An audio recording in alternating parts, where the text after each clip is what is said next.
सभी बच्चों का मेरे चैनल में स्वागत है। तो आप सभी देख रहे हैं MCO05 जो कि एमकॉम के स्टूडेंट्स हैं। अब इनका एग्ज़ाम होने वाला अकाउंटिंग फॉर मैनेजरियल डिसीजन का। मैं आपसे ये कहूँगा, अगर आपको कॉस्ट अकाउंट बीकॉम में की है तब तो ये इजी है। ये जो क्वेश्चन की सीरीज़ है, आपके पास 3 सेट है। इन तीनों सेट्स में जितने भी क्वेश्चन दिए हुए हैं, जैसे कि ये फर्स्ट क्वेश्चन है, थ्योरेटिकल है, नो डाउट, बहुत सिंपल सा क्वेश्चन है, आप इसे कर लीजिए। मेरे 3 सेट बनाए हुए हैं, इन तीनों सेट को आप कर लेते हो तो एग्जाम में एक भी क्वेश्चन नहीं रहेगा। बट मैं आपसे कहूँगा 1 से 2 न्यूमेरिकल आ रहे हैं, आप उसको अटैम्प्ट कीजिए। न्यूमेरिकल के लिए जर देखिए, क्वेश्चन में ज़्यादातर आपके सामने न्यूमेरिकल को लेके अगर बात की जाए तो इसमें कैश फ्लो स्टेटमेंट को लेके बात की गई है। सॉरी, फाइनल अकाउंट बनाना है। फाइनल अकाउंट नो डाउट आपको आता है, बहुत सिंपल सा होता है, जो कि आपने बीकॉम में भी किया हुआ है। फिर तीसरा क्वेश्चन जो है वो थ्योरेटिकल है, कैश फ्लो स्टेटमेंट के ऊपर है। तो मैंने कैश फ्लो स्टेटमेंट के बारे में थोड़ा बहुत थ्योरी का एक वीडियो डाल रखी है, 14 से 15 मिनट्स की, मेरे प्लेलिस्ट में जाके देखिएगा इग्नू एग्ज़ाम में, वहाँ पे आपको मिल जाएगी। वहाँ से आप थ्योरेटिकल एक वीडियो के अंदर पूरी थ्योरी दी है, वहाँ से उतना कर लीजिए, इनफ है। फिर उसके बाद 4th question theory, 5th question theory, 6th question भी आपका थ्योरी है, 7th क्वेश्चन भी थ्योरी है और 8th क्वेश्चन भी थ्योरी है। तो मैं आपको कहूँगा भैया न्यूमेरिकल एक ही है, तो एक न्यूमेरिकल है, बहुत सिंपल है, कर लोगे। सेट बी में आइए, ये PYQ कवर्ड है इसके अंदर, जो पिछले 3 सालों में एग्ज़ाम आ रहे हैं, पेपर आए हैं, वो भी कवर्ड है, और जो आने वाले हैं वो भी है एग्ज़ाम। अब पहला क्वेश्चन तो स्टैंडर्ड कॉस्टिंग के बारे में कहा गया है, और ये मटेरियल बजट के बारे में सेकंड क्वेश्चन है, ठीक है। इसके ऊपर कॉस्ट शीट मैंने बना रखी है, आप वहाँ से कर सकते हो। थर्ड क्वेश्चन थ्योरेटिकल है। 4th क्वेश्चन जो है वो आपके पास मार्जिनल कॉस्टिंग के ऊपर है। तो मार्जिनल कॉस्टिंग के लिए मैं आपको एक डिस्क्रिप्शन के अंदर लिंक दे दूँगा, आप वहाँ से क्वेश्चन कर लीजिएगा। मार्जिनल कॉस्टिंग का क्वेश्चन नहीं छूटेगा, वहाँ पे बहुत डिटेल में मार्जिनल कॉस्टिंग दिया हुआ है, और ज़्यादा बड़ी वीडियो नहीं है, छोटी सी शॉर्ट में है। फिर कॉस्ट शीट के बारे में, कॉस्ट शीट भी वहाँ पे डिफाइन किया गया, बताया गया, थ्योरेटिकल काफ़ी अच्छे से थ्योरी एक्सप्लेन की गई है। तो मैं आपको कॉस्ट शीट का भी एक लिंक दे दूँगा डिस्क्रिप्शन में, ठीक है। फिर बाकी ये थ्योरी है। सेट सी देख लेते हैं। सेट सी में भी आपका ये क्वेश्चन जो है, पहला क्वेश्चन थ्योरेटिकल है, second question trading and profit and loss है, ये बहुत सिंपल है, आप कर सकते हो, ठीक है, आपने कर रखा है। Third question cash flow statement के बाद है। कैश फ्लो स्टेटमेंट मैं आपको दे रहा हूँ यहाँ पे डिस्क्रिप्शन के अंदर, इसको पढ़ लीजिएगा, थ्योरेटिकल। फिर थर्ड क्वेश्चन थ्योरी है, 4th क्वेश्चन थ्योरी है, और 5th क्वेश्चन जो आपका दिया हुआ है ये ओवरहेड के ऊपर है, और 6th क्वेश्चन भी आपका वो है। मैं सारा का सारा ही जो है न्यूमेरिकल के लिए आपको लिंक दे दूँगा प्लेलिस्ट डिस्क्रिप्शन में, वहाँ से कर लीजिएगा। 7th question theory, 8th question theory. तो यहाँ पे जाके ये वीडियो कंप्लीट होती है। आप मेरे टेलीग्राम चैनल ज्वाइन कर लीजिएगा, वहाँ पे मैं आपको इसका PDF दे दूँगा, PDF शेयर कर दूँगा, वहाँ से आप लोग कर लीजिएगा। साथ के साथ जो न्यूमेरिकल करवाए हैं उसके PDF मैं शेयर कर दूँगा, ठीक है। सो आप एग्ज़ाम की तैयारी कीजिए, MCOM वाले बच्चे घबराएं नहीं, पेपर अच्छा जाएगा। सो जितने भी लोग देख रहे हैं video, thank you so much for watching my video. कैसे हो बच्चों? सभी बच्चे जो बच्चे इस वीडियो को देख रहे हैं, तो इस वीडियो में मैं कॉस्ट शीट जो सब्जेक्ट है उससे रिलेटेड चैप्टर लेने वाला हूँ। जहाँ तक मुझे पता है, मैं आपको बता दूँ, मैं खुद एक असिस्टेंट प्रोफेसर हूँ कॉलेज में, ठीक है, IP कॉलेज में असिस्टेंट प्रोफेसर हूँ। दूसरी बात ये है कि मुझे पता है, कई सालों से 14 इयर्स का एक्सपीरियंस है, जिसकी वजह से मुझे ये पता है कि आपके एग्ज़ाम में किस तरीके से क्वेश्चंस आते हैं और किस टॉपिक पे आते हैं। तो देखिए, ये उन बच्चों के लिए जो बच्चे चाहते हैं कि सर एग्ज़ाम टाइम में अब हमारे पास टाइम बहुत कम है, और ऐसा कुछ तरीका बताओ जिसमें 3 से 4 घंटे में हम करके कॉस्टिंग में न्यूमेरिकल प्लस में थ्योरी दोनों ही कंप्लीट कर लें। तो बेटा ये न्यूमेरिकल और थ्योरी दोनों कंप्लीट करा दूंगा मैं। आपके 5 क्वेश्चन है, 5 में से 3 न्यूमेरिकल करवा दूंगा। और बोलिए कम से कम 4 न्यूमेरिकल आते हैं, 3 तो करवा दूंगा। अब ये जो न्यूमेरिकल है इसमें सबसे ज्यादा न्यूमेरिकल आता है 3 चैप्टर में से 2, cost, job and batch cost और रिकंसिलिएशन। यहां से 2 क्वेश्चन कंफर्म में आएंगे तो आएंगे ही। तो इस वीडियो के अंदर मैं क्या करवाने वाला हूं, इस वीडियो के अंदर कॉस्ट करवाने वाला, जॉब एंड बैच कॉस्ट करवाने वाला और रिकंसिलिएशन करवाने वाला। ये दोनों चीज मैं इसमें करवाऊंगा इस वीडियो के अंदर। और यहां पे मैं आपको इस चीज का ट्रस्ट दे रहा हूं कि आपको पता भी नहीं चलेगा कब आप कॉस्ट उस लेवल पे सीख जाओगे और रिकंसिलिएशन जो बहुत ही इजी तरीके से, बहुत ही मतलब ना कहते हैं जो काम की चीजें हैं उन्हीं को यूज करके मैं आपको कॉस्ट सिखा दूंगा। आप एग्जाम में क्वेश्चन अटेम्प्ट कर लोगे, बस ये वीडियो मेरी पूरी देख लेना। इसको स्पीड से मत देखना, आराम से देखना, क्योंकि एक एक चीज समझा रखी है, लेकिन कम टाइम में मैं पूरा कवर करा दूंगा।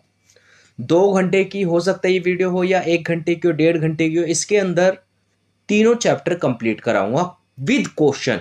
यहां तक ये क्वेश्चन भी करवाऊंगा, ऐसा नहीं है।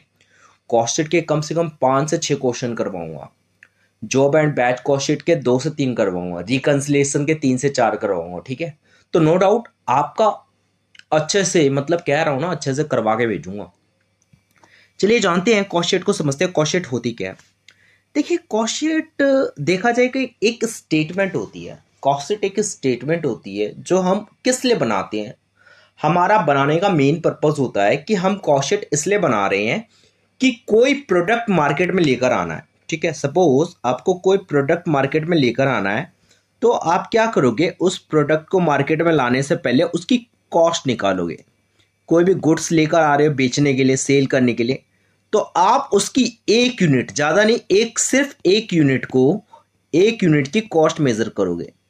अब आप कह रहे होगे 1 यूनिट की कॉस्ट जब मेजर करते हैं ना बेटा, उसी को हम लोग, पता है क्या कहते हैं, उसी को हम लोग यूनिट कॉस्टिंग कहते हैं। ठीक है, तो उसी को हम लोग यूनिट कॉस्टिंग कहते हैं। इस चैप्टर के अंदर वही पढ़ना है। Cost is a statement. Cost क्या होती है, स्टेटमेंट होती है, statement which is prepare for ascertainment of cost of product and profit. Cost की, प्रोडक्ट की कॉस्ट निकालता है, प्लस में प्रॉफिट निकालता है। इस चीज को समझने के लिए मैं आपको एक एग्जांपल देता हूं, एक पिक्चर देता हूं, बहुत अच्छे से समझ में आ जाएगा, पूरी कॉस्ट शीट याद हो जाएगी। क्योंकि एक स्टेटमेंट होते हैं, उस स्टेटमेंट को लर्न करना होता है बच्चों को। चलिए जानते हैं वो कैसे स्टेटमेंट होती है। चलिए देखते हैं। ये आपके सामने एक एग्जाम्पल दिया हुआ बच्चे। ठीक है, ये एक एग्जाम्पल है, जैसे कि मान लो आपको एक बेचारा गरीब सा किसान दिखाई दे रहा होगा। ये गरीब सा किसान है, यहां से कहानी स्टार्ट होती है। ये मैं आपको बता रहा हूं कि प्रोडक्शन प्रोसेस होता कैसे।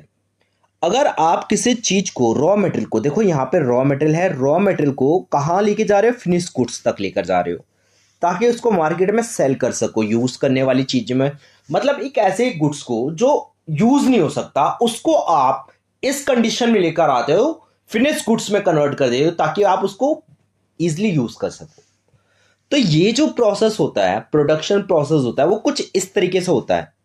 पहले एक किसान है बेचारा, हल चला रहा है, गरीब किसान। ये देखो ना, ये बेचारा गरीब सा किसान है, ये बेचारा हल चला रहा है और मेहनत करके ना रॉ मटेरियल बनाता है। रॉ मटेरियल जैसे ये गेहूं, चावल, ये सब, इन सब चीजों से मैदा, बिस्किट, ये सब बनते हैं। जो आप बिस्किट खाते हो भाई, बिस्किट का मेन रॉ मटेरियल तो वही है, मैदा है। मैदा कहां से आता है, चावल से आता है। चावल कहां से आता है, खेतों से आता है। तो भाई इसने क्या किया, फील्ड के अंदर वर्क किया और वहां से रॉ मटेरियल निकाला। अब उस रॉ मटेरियल को निकालते वक्त जो उस पर लेबर, डायरेक्टली लेबर कंज्यूम जो हो रही है उस रॉ मटेरियल पे, ठीक है, तो वो अलग ही होगी, अलग से उसकी भी कॉस्ट आएगी। रॉ मटेरियल जितना तुम बना रहे हो उसकी कॉस्ट आएगी, प्लस में उस पर लेबर कितना लग रहा है डायरेक्टली, वो भी देखोगे। और लेबर और मटेरियल के अलावा जो सारे एक्सपेंसेस होते हैं जो उस मटेरियल पे किए जाते हैं, वो सारे एक्सपेंस क्या कहलाते हैं, डायरेक्ट एक्सपेंसेस कहलाते हैं, वो भी देखोगे। जब ये तीनों कॉस्टों को जोड़ दोगे, ये 3 खर्चे तुम्हारे खेत के टाइम में, प्रोडक्शन के टाइम में, रॉ मटेरियल को बनाते वक्त हुए हैं। अब जब इन तीनों को आपने ऐड कर दिया, तो ये जो आपकी कॉस्ट आ रही है, इस कॉस्ट को हम लोग पहली कॉस्ट कहते हैं, first cost, that is prime cost. Primary cost कह लो या प्राइम कॉस्ट कह लो, बात तो एक ही है। अब जब ये रॉ मटेरियल, मान लो राइस हो गया या गेहूं हो गया, कुछ भी हो गया, तो इससे आप बिस्किट बनाने के लिए फैक्ट्री में भेजोगे। अब जब ये फैक्ट्री में जा रहा होता है, तो फैक्ट्री में जब जाता है तो फैक्ट्री में कुछ खर्चे होते हैं, लेब, फैक्ट्री में कुछ मजदूर है जो उस पर काम करेंगे, उसे बिस्किट में कन्वर्ट करेंगे, ठीक है। बहुत सारा वर्क होगा, फैक्ट्री का रेंट जाएगा, इलेक्ट्रिसिटी कंज्यूम होगी, पावर कंज्यूम होगा, रेंट लगेगा, मशीन यूज होगी, तो डेप्रिसिएशन लगेगा, तो ये सारे खर्चे होते हैं। तो ये सारे खर्चे अगर आप क्या करो, प्राइम कॉस्ट में ऐड कर दो। जैसे इसको प्राइम कॉस्ट में ऐड करोगे तो ये अब चीज बन के तैयार होगी फैक्ट्री की कॉस्ट पे। यानी फैक्ट्री में जो चीज बनती है उसे फैक्ट्री कॉस्ट कहते हैं, जो खर्चों को ऐड करके जो तैयार की जाती है। अब जब फैक्ट्री में तैयार होगी तो फैक्ट्री से बाहर निकाल के ऑफिस में भेजो, हिसाब किताब करने के लिए, कितना माल बना है कितना नहीं है, आगे बेचने के लिए जाना है, ठीक है। तो ऑफिस में जब जाएगा तो ऑफिस में क्या होगा, एडमिन का खर्चा होगा। तो ऑफिस में ऑफिस का रेंट जाता है, फर्नीचर होते हैं, अकाउंटेंट सारा हिसाब किताब रखता है, उसकी सैलरी जाती है, डायरेक्टर होता है उसकी सैलरी जाती है। तो ये सारे काम जब करेंगे तो भाई इनका भी तो एक्सपेंडिचर है, तो ये सारे अपने पैसा लेंगे, ठीक है। तो ये जब ऐड कर देंगे तो ये हमारी क्या आ जाएगी, कॉस्ट ऑफ प्रोडक्शन, कि हमने इतनी कॉस्ट पे चीजों को प्रोड्यूस किया है।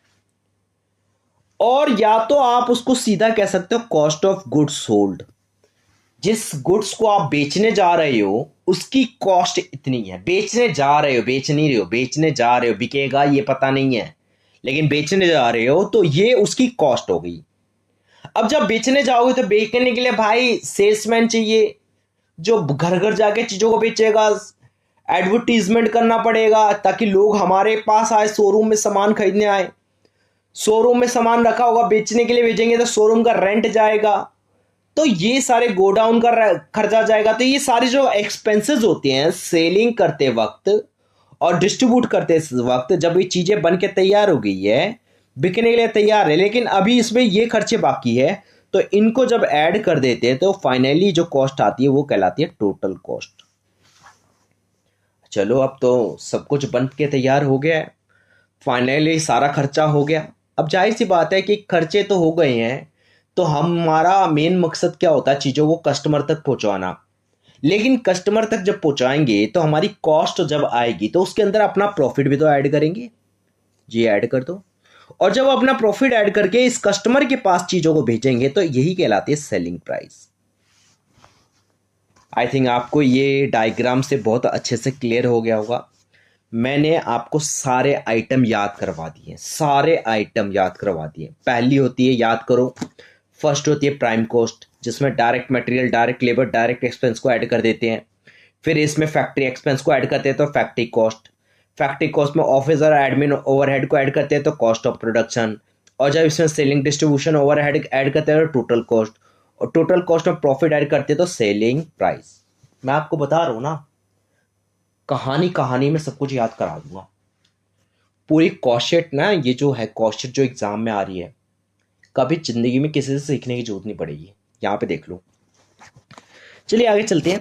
अब इसके कुछ आइटम्स होते हैं, कुछ चीज़ें होती हैं, कुछ बातों को समझ लेते हैं। अगर आपको ये पता हो कॉस्ट शीट के बारे में, थोड़ा सा थ्योरी पढ़ लेते हैं, ऊपर से स्टार्ट करते हैं। जैसे कि देखिए, पहला देखिए इंपॉर्टेंट कॉन्सेप्ट, एक चीज़ याद रखिएगा, जो हर चीज़ बातें हैं वो मैं आपको एकदम से सारी की सारी एक साथ सारी बातें मैं समझा देता हूँ, फिर इसको हम रीड कर लेंगे। जैसे कि मैं आपको एक चीज़ बता देता हूँ कि जब भी कॉस्ट शीट बनाते हैं, तो कॉस्ट शीट जब हम बनाते हैं तो हम ये मान के चलते हैं कि हम अपना पैसा लगा रहे हैं, बाहर का पैसा नहीं लेंगे। अजम्पशन यही होती है। तो अपना पैसा लगाएंगे तो अपने पैसे पे क्या ही वो करना, अपना पैसा तो अपना पैसा है। लेकिन बाहर का पैसा लेते हैं तो बाहर के पैसे पे इंटरेस्ट देना पड़ता है। तो बेटा ऐसा है, बाहर का पैसा अगर क्वेश्चन में कहीं इंटरेस्ट वर्ड लिखा हो ना तो उसको इग्नोर मार देना, क्योंकि इंटरेस्ट जो फाइनेंशियल नेचर की चीजें हैं, फाइनेंस जो हम करेंगे, पैसे फंड लेंगे, ये सब यहाँ पे इंक्लूड नहीं की जाती है, इसकी कॉस्ट नहीं की जाएगी। और ऐसी चीजें जो एबनॉर्मल है, जो हो भी सकती है नहीं भी, इन चीजों को भी इंक्लूड नहीं करेंगे, क्योंकि ये नॉर्मल चीजों में बनाई जाती है। ठीक है, चलिए आगे देखते हैं, इस बात को समझते हैं। फिर आपका आता है सबसे बड़ी बात कि यहाँ पे एक यूनिट की कॉस्ट निकालते हैं, तो ये सारे के सारे एक यूनिट की कॉस्ट निकलने के बाद फिर बहुत सारी यूनिट बनाएंगे हम। सारी यूनिट बनाएंगे, देखेंगे हमें प्रॉफिट कितना हो रहा है कितना नहीं हो रहा। अगर मान लो सारी यूनिट बना दी और पता चला प्रॉफिट ही नहीं हुआ, तो बेटा फिर तो कहना काम से। इसलिए एक यूनिट बना के देखेंगे हमें प्रॉफिट कितना आ रहा है, कितनी कॉस्ट आ रही है, क्या ये सेल करने में प्रॉफिट होगा या नहीं होगा। चलिए तब सेलिंग प्राइस डिसाइड किया जाएगा।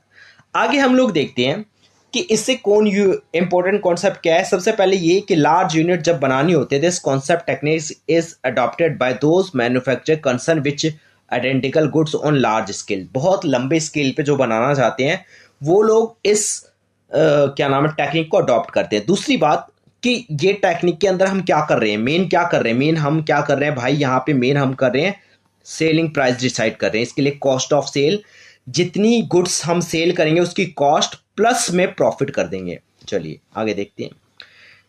फिर उसके बाद आता है इसका ऑब्जेक्टिव क्या होता है। ऑब्जेक्टिव जो होता है वो होता है सिर्फ और सिर्फ कॉस्ट प्राइस निकालना, जो हम यूनिट सेल करने वाले हैं उसका कॉस्ट निकाल के दे देना। दूसरी बात, डायरेक्ट एक्सपेंस का नाम यहाँ पे दूसरा भी हो सकता है, एक डायरेक्ट एक्सपेंस का नाम चार्जेबल एक्सपेंस भी हो सकता है, तो कोई नहीं, वो डायरेक्ट एक्सपेंस में ही कंसिडर किया जाएगा। आगे देखते हैं। कुछ यहाँ पे बातें कही गई, साफ साफ कहा गया सर एबनॉर्मल खर्चों को मत जोड़ना, मत देखना, देखना तक मत, फाइनेंशियल नेचर की भी चीज़ों को मत देखना। बैड डेब्ट्स एग्जांपल है, कैश डिस्काउंट एग्जांपल है, इंटरेस्ट ऑन लोन इसका एग्जांपल, इसका general reserve, provision for tax, propose dividend, ये फाइनेंशियल अकाउंटिंग में लिए जाते, कॉस्ट अकाउंट में नहीं लिए जाते। कॉस्ट अकाउंट हमेशा पास्ट एक्सपीरियंस के बेसिस पे बनाया जाता है और नॉर्मल चीज़ों को देख के बनाया जाता है।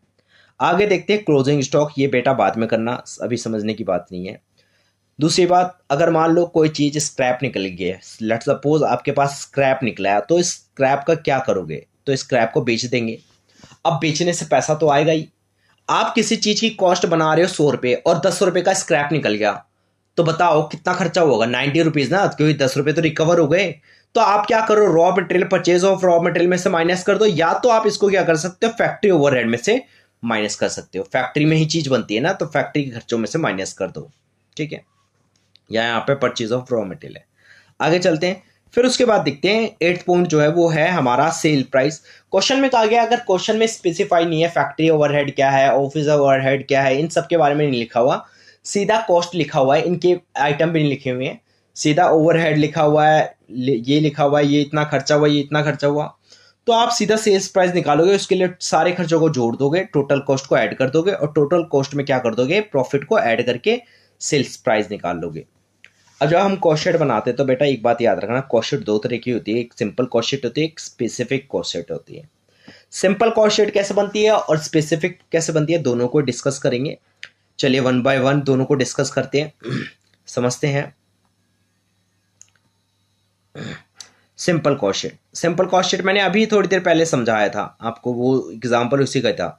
सिंपल कॉस्ट शीट सिंपल सी बात है, एक चीज याद रखना, सिंपल दो चीज, जब हम कॉस्ट शीट बनाते हैं ना तो हमारे पास 3 तरह के गुड्स होते हैं। एक होता है, 3 तरह के गुड्स कौन कौन से होते हैं पहले समझ लो, एक होता है रॉ मटेरियल, एक होता है WIP और एक होता है फिनिश गुड्स। ये 3 तरह के आपके स्टॉक होते हैं, गुड्स होते हैं। तो याद रखना, अगर इनका ओपनिंग और क्लोजिंग दिया गया हो तो ही आप स्पेसिफिक बनाओगे, वरना अगर इनके बारे में कोई मेंशन नहीं है, कोई बात नहीं कही, तो सिंपल सी कॉस्ट शीट बनती है, ठीक है।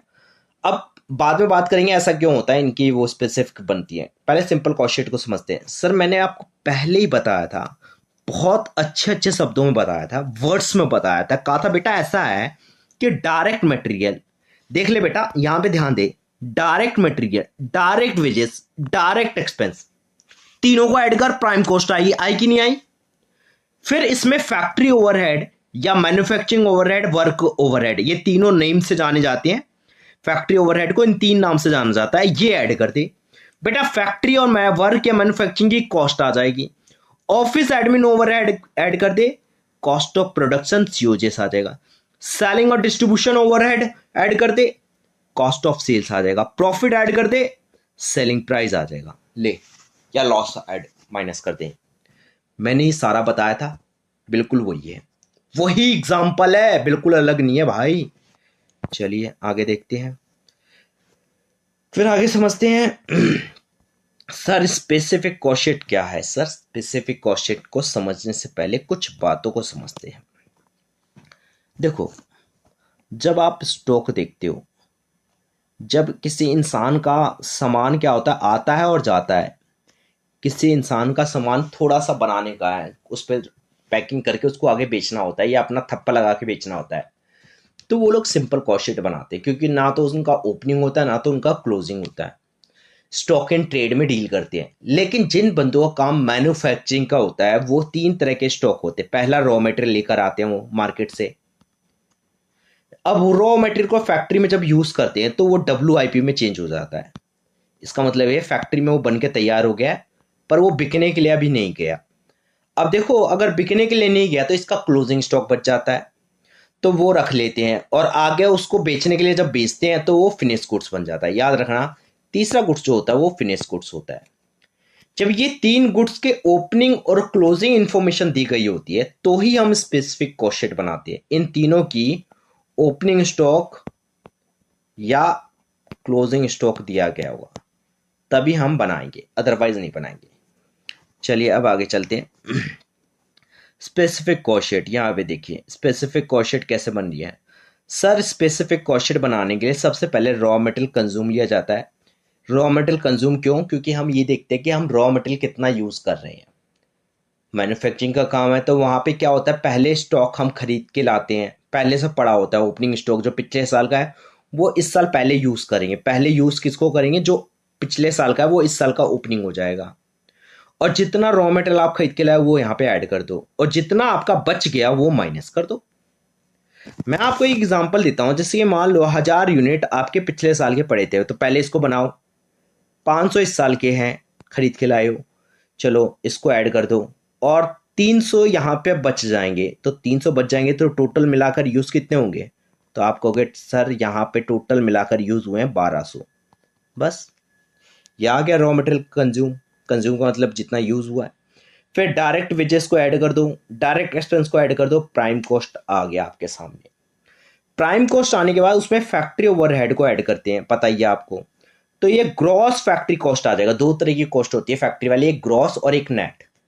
अब याद रखना, ग्रॉस फैक्ट्री कॉस्ट में क्या करते हैं हम, ओपनिंग WIP जो इस साल का जो पिछले साल WIP बच गया था उसको अभी बना के पूरा बना के भेज दे आगे, और जो इस साल बचने वाला है उसको माइनस कर दे। चल आगे, चल आगे देखते हैं। फिर उसके बाद क्या करेंगे, जैसी करेंगे तो नेट फैक्ट्री कॉस्ट आ जाएगा। अब नेट फैक्ट्री कॉस्ट में क्या करेंगे हम लोग, ऑफिस एंड एडमिन ओवरहेड को ऐड कर देंगे। ठीक है, तो ये आ जाएगा कॉस्ट ऑफ प्रोडक्शन। फिर इसमें क्या करेंगे, opening stock of finish goods add कर देंगे। तो ये cost of goods available for sale आ जाएगा। इसका मतलब इतने गुड्स अवेलेबल है बेचने के लिए, लेकिन इतने बिक नहीं पाएंगे, और जो नहीं बिक पाएंगे उसको माइनस कर दे। Closing stock of finish goods, और इससे वर्किंग नोट के थ्रू निकालेगा, आगे बताता हूं ऊपर। ये करने के बाद तेरे पास आ जाएगा COGS। और COGS वो चीज होती है जो तू बेचने जा रहा है मार्केट में, उसमें सेलिंग कॉस्ट का खर्चा आएगा तो ऐड कर दे। और जैसे ही ऐड करेगा तो कॉस्ट ऑफ सेल आ जाएगा, उसमें प्रॉफिट ऐड कर दे, सेलिंग प्राइस तेरे पास आ जाएगा। बोल यहां तक क्लियर है कि नहीं है? सभी बच्चों को क्लियर हुआ यहां तक? ये सारे पॉइंट्स थे। अब ये बात आती है, ये वाली बात, ये वाली जो ये तुम देख रहे हो ना, ये कैसे करेंगे इसको देख लेते हैं, इस वाले पॉइंट्स को। चलिए देखते हैं, ऊपर आते हैं। ऊपर मैंने छुड़वाया था, ये रहा, कहाँ गया, ये रहा, closing stock of finish goods. अगर closing stock of finish goods question में दिया नहीं गया हुआ, ये आपको निकालना होगा। इसको निकालने के लिए कुछ नहीं करना, अमाउंट ऑफ फिनिश गुड्स निकालना है। तो आप देख लो, आपने चीज़ों को जब तक बनाया था, ओपनिंग को जब ऐड किया था, तब तक क्या आपका को ओपनिंग नहीं, फैक्ट्री ओवरहेड ऐड करके और ओपनिंग क्लोजिंग WIP ऐड करके कॉस्ट ऑफ प्रोडक्शन आया होगा। उस कॉस्ट ऑफ प्रोडक्शन को क्या करो, वो कॉस्ट ऑफ प्रोडक्शन जो होगा वो जितने भी यूनिट बनाने का खर्चा आएगा उस टोटल यूनिट से डिवाइड कर दो, और जितने यूनिट फिनिश गुड्स है उतने से मल्टीप्लाई कर दो, सिंपली आ जाएगा। चलिए, यहाँ तक हमने देखा कि कैसे कॉस्ट शीट हम लोग तैयार करते हैं। ठीक है, तो ये आपकी कॉस्ट शीट की थ्योरी थी कंप्लीट। ठीक है, इसमें हमने पूरी स्पेसिफिक और ये सारी कॉस्ट शीट पढ़ी, समझा। ठीक है, अब हमारा काम क्या है, इसके कुछ क्वेश्चंस करना। ठीक है, वो क्वेश्चंस करने से पहले मैं कुछ खर्चे बता देता हूँ। डायरेक्ट लेबर क्या होते हैं, इन लेबर के बारे में पढ़ते हैं। डायरेक्ट लेबर देखो साफ साफ लिखा हुआ है कि डायरेक्ट लेबर क्या होता है, wages paid to worker who directly participate in the manufacturing a product completing a job. जब जॉब को पूरा करने के लिए जो भी रॉ मटेरियल आप यूज कर रहे हो उस पर जितना काम किया गया उसी को डायरेक्ट लेबर कहते हैं। ठीक है, चलिए फिर उसके बाद आते हैं हम लोग डायरेक्ट लेबर एग्जाम्पल दिए हुए हैं ये, जैसे कि फर्नीचर फैक्ट्री में करने वाला काम, टेबल बना के उसको वेजेस पेड किया गया, ये सारी चीज़ें। आप फॉर्मर का एग्जाम्पल ले सकते हैं। डायरेक्ट एक्सपेंस, डायरेक्ट एक्सपेंस वो होते हैं जो इन मटेरियल के अलावा जो होते हैं। देखो इसमें साफ साफ लिखा हुआ है मटेरियल और लेबर को छोड़कर सारी चीज़ें जो हो गई वो सारे के सारे क्या होती है, डायरेक्ट एक्सपेंस होती है। जो प्रोडक्शन के लिए यूनिट लेकर आ रहे हो ना, उस यूनिट पे होने वाले खर्चे। ठीक है, चलिए आगे चलते हैं। फिर उसके बाद आता है आपका इस पे लिखा हुआ example patents fees, royalty, technical consultancy fees. अच्छा, ये सारी चीज़ें जो होती है डायरेक्ट एक्सपेंस होती है। ठीक है, तो देख लीजिएगा, एक चार्जेबल एक्सपेंस, डिजाइन चार्जेस, ठीक है, ये सब है पेटेंट्स फीस, जीएसटी भी होगा। अब आते हैं फैक्ट्री ओवरहेड पे। फैक्ट्री ओवरहेड क्या होता है, प्राइम कॉस्ट निकालने का तरीका बता रखा है इसने, डायरेक्ट मटेरियल, डायरेक्ट लेबर और डायरेक्ट एक्सपेंस। प्राइम कॉस्ट आ जाएगी भाई साहब, पहली कॉस्ट यही होती है factory overhead. Factory overhead are indirect cost incurred inside the factory. Factory के अंदर होने वाले सारे खर्चे जब आप किसी चीज को बना रहे थे, जब आप किसी चीज को बना रहे तो फैक्ट्री में जो भी खर्चे हुए सारे फैक्ट्री ओवरहेड होंगे। ठीक है, this cost help production but can not be directly linked to single product. एक सिंगल प्रोडक्ट से डायरेक्ट लिंक नहीं होते। ठीक है, आगे चलते हैं, इतना जरूरी नहीं है। फैक्ट्री का रेंट हो गया, ठीक है, फैक्ट्री इलेक्ट्रिसिटी हो गई, सुपरवाइजर की सैलरी हो गई। तो ये सारे कुछ एग्जांपल है। Factory insurance, lubricant, oil, depreciation और मशीनरी, फैक्ट्री लाइटिंग है, power, electricity. Indirect labour, labour क्या होते हैं फैक्ट्री के अंदर भी होते हैं, वो इनडायरेक्ट होते हैं। और जब कोई चीज़ आता है ना उस पर रैपिंग वैपिंग पैकिंग करते हैं तो उस पर एक मटेरियल यूज होता है जिसे इनडायरेक्ट मटेरियल कहते हैं। ठीक है, repair, maintenance, watchman salary, factory telephone expense, factory rent, other factory overhead. चलिए आगे देखते हैं। ये सब होने के बाद फैक्ट्री एक्सपेंस में इनडायरेक्ट कॉस्ट जो भी है ये सब प्राइम कॉस्ट। देखो फैक्ट्री कॉस्ट में क्या करते हैं हम लोग, प्राइम कॉस्ट में फैक्ट्री ओवरहेड ऐड कर दो तो फैक्ट्री कॉस्ट आ जाएगी। चलिए अब ऑफिस एंड एडमिन ओवरहेड देखते हैं। ऑफिस एंड एडमिन ओवरहेड वो खर्चे होते हैं जो कि बिजनेस को, देखो this expense incurred for managing and controlling business office. Office को मैनेज करने के लिए जो भी कंट्रोल करने के लिए खर्चे होते हैं वो सारे के सारे क्या होते हैं, ऑफिस ओवरहेड होते हैं। ये मैन्युफैक्चर से रिलेटेड नहीं होते, मैन्युफैक्चरिंग के बाद होते हैं। ठीक है, एडमिन से रिलेटेड होते हैं सारे के सारे। चलिए आगे देखते हैं, एग्जाम्पल देखते हैं। ऑफिस का रेंट हो गया, ऑफिस स्टाफ की सैलरी हो गई, ऑफिस इलेक्ट्रिसिटी हो गई, ये देखो ऑफिस स्टेशनरी है। ठीक है, ऑफिस रेंट है, ऑफिस इलेक्ट्रिसिटी, पावर है, audit fees, director salary, legal expenses, computer maintenance, telephone expense, printing, postage, depreciation on furniture, staff salary, और ये आपके अदर एडमिन एक्सपेंसेस। ठीक है, तो ये सारी चीज़ें होती है। आगे देखते हैं, फिर उसके बाद हमारा आता है कॉस्ट ऑफ प्रोडक्शन। करने के लिए हमें क्या करना पड़ता है, फैक्ट्री कॉस्ट में हम लोग जब जहाँ पे एडमिन ओवरहेड ऐड होता था तो कॉस्ट ऑफ प्रोडक्शन आ जाता है। चलिए ऑफिस एडमिन ओवरहेड के बाद सेलिंग डिस्ट्रीब्यूशन ओवरहेड आता है। ये एक्सपेंस कौन से होते हैं, ये वो एक्सपेंस होता है जब हम प्रोडक्ट को सेल कर रहे हैं या डिलीवर कर रहे हैं कस्टमर तक, तो उस समय जो भी खर्चे होते हैं सारे के सारे सेलिंग ओवरहेड होते हैं। देखिए एडवर्टीजमेंट का खर्चा हो गया, एडवर्टीजमेंट में खर्चा करें, salesman salary, sales commission, marketing expense, exhibition expense, showroom rent, showroom electricity and power. फिर उसके बाद डिस्ट्रीब्यूशन के खर्चे होते हैं, डिलीवरी वैन एक्सपेंसेस, ठीक है, transportation charges, packing expense, warehouse expense, carriage and freight outward. Distribute करते समय जो खर्चे होते हैं वो सारे डिस्ट्रीब्यूशन होते हैं। चलिए यहाँ तक होने के बाद हम लोग समझ लेते हैं, हमें पूरा कॉस्ट शीट समझ में आ गया। फिर इसके बाद क्या करना है, तो कॉस्ट ऑफ सेल्स, प्रॉफिट और सेलिंग प्राइस आ जाता है। तो ये पूरा का पूरा वो दिया हुआ है, एक इम्पोर्ट फॉर्मूले का वो दिया हुआ है, स्ट्रक्चर दिया हुआ है। तो इतना आप लोग देखिए, ये आपका कॉन्सेप्ट खत्म हो गया। अब हम लोग क्या करते हैं, क्वेश्चन स्टार्ट करते हैं। ठीक है, तो आप चाहो तो रेस्ट ले सकते थोड़ी देर और वीडियो को पॉज करके, फिर इसके बाद हम लोग क्वेश्चन स्टार्ट करते हैं। ठीक है, चलिए स्टार्ट करते हैं क्वेश्चन नंबर 1 और देखते हैं इस क्वेश्चन में क्या क्या दिए हुए हैं। ठीक है, फिर उसके बाद job and batch question start करेंगे। सो हम लोग स्टार्ट करते हैं बच्चों कॉस्ट अकाउंटिंग में यूनिट कॉस्टिंग का क्वेश्चन नंबर फर्स्ट ले रहे हैं। जैसे क्वेश्चन नंबर फर्स्ट आपके सामने है, इस क्वेश्चन को आप लोग देखिए, यहाँ पे आपके सामने रॉ मटेरियल दिया हुआ है ओपनिंग स्टॉक 1 मार्च, यानी ओपनिंग स्टॉक होता है ये 1 मार्च का जो होता है ये आपका ओपनिंग स्टॉक होएगा। ठीक है, जरा क्वेश्चन को एक बार देख लीजिए, एक बार क्वेश्चन देख लेते हैं फिर इसके बाद आगे चलते हैं। ठीक है, तो क्वेश्चन में क्या कहा गया है, देखिए ओपनिंग स्टॉक दिया हुआ है। ठीक है, 1 मार्च को आपका ओपनिंग स्टॉक दिया हुआ है, और ये अगर हम बात करें कि ओपनिंग स्टॉक 1 मार्च और क्लोजिंग स्टॉक 31 मार्च, तो ये रॉ मटेरियल का ओपनिंग स्टॉक है, ये रॉ मटेरियल का क्लोजिंग स्टॉक है, ये वर्किंग प्रोग्रेस का ओपनिंग स्टॉक है, ये क्लोजिंग स्टॉक है, ये ओपनिंग स्टॉक फिनिश गुड्स का है, ये फिनिश गुड्स का क्लोजिंग स्टॉक है। साथ के साथ क्वेश्चन में कहा गया रॉ मटेरियल हमने परचेज इतने का किया है, उसको लाने पे इतना भाड़ा हुआ है, तो इसका मतलब ये है कि जो नेट परचेज है, अगर आपसे ये पूछा जाए नेट परचेज कितना होगा, तो नेट परचेज का मतलब ये होगा 80,000 तो आपको वो गुड्स खरीदने में लग गए, प्लस में 3,000 रुपीज उसको लाने में लग गए, तो टोटल मिलाकर आपने नेट परचेज जो किया है वो 83,000 का किया है।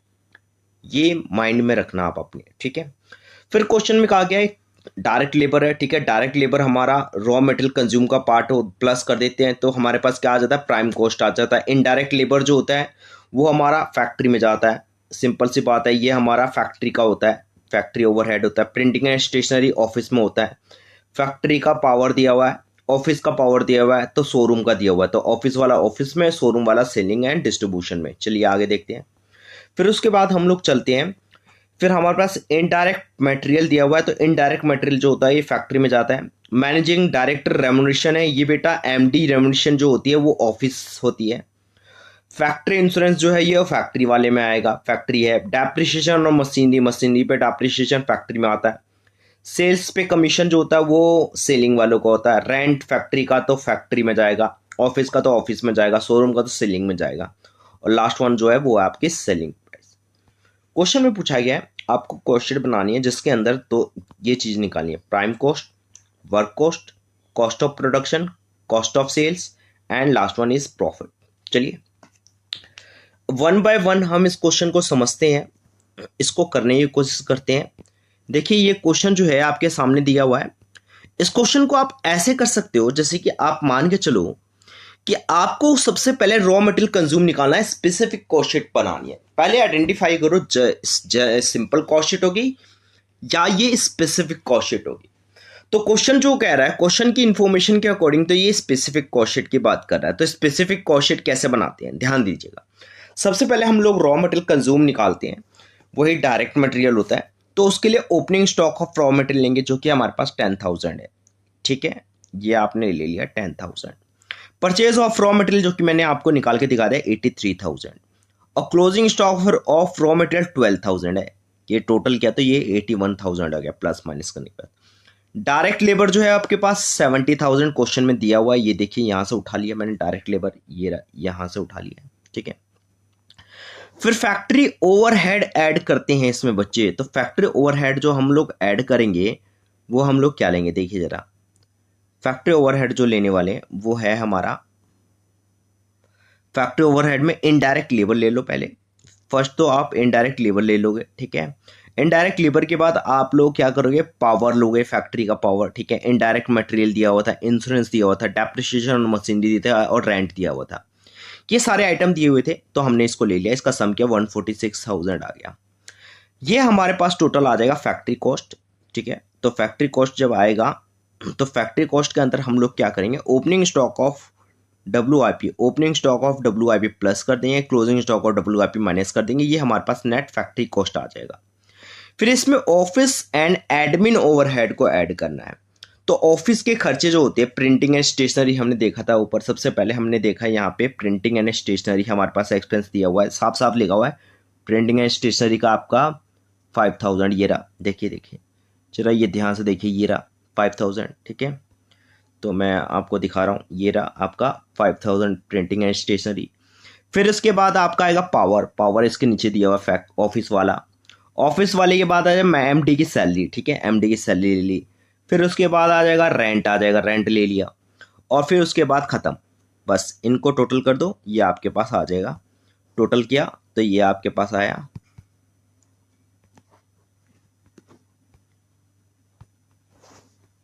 तो ये आपके पास आ गया कॉस्ट ऑफ प्रोडक्शन। ठीक है, आगे देखते हैं। फिर आपके पास कॉस्ट ऑफ प्रोडक्शन जो आया है, इसके अंदर हम लोग क्या करेंगे, इसके अंदर हम लोग क्या करने वाले, ऐड करने वाले हैं opening stock of finished goods. जैसे ऐड करेंगे cost of goods available for sale आ जाएगा। फिर उसके अंदर हम लोग माइनस क्या करते हैं, closing stock of finished goods जो कि ऊपर दिया हुआ है, इसको ले लिया और ये हमारे पास सीओजेस आ जाएगा। सीओजेस के बाद हमारा वर्क जो होता है, वो हमारा काम क्या होता है, सेलिंग एंड डिस्ट्रीब्यूशन ओवरहेड लेना। तो सेलिंग एंड डिस्ट्रीब्यूशन ओवरहेड में पावर आ गया आपका। ठीक है, पावर दिया हुआ है, कमीशन दिया हुआ है, रेंट दिया हुआ है, ये तीनों ले लिया हमने। और जैसे तीनों को ऐड किया तो ये हमारे पास कॉस्ट ऑफ सेल आ गया और सेल हमारे पास दी हुई है। इन दोनों के बीच का डिफरेंस जो आएगा वो हमारा क्या आ जाएगा, प्रॉफिट आ जाएगा। ठीक है, तो ये इस तरीके से हमारा फर्स्ट क्वेश्चन कंप्लीट होता है। अब हम लोग सेकंड क्वेश्चन की ओर मूव करेंगे।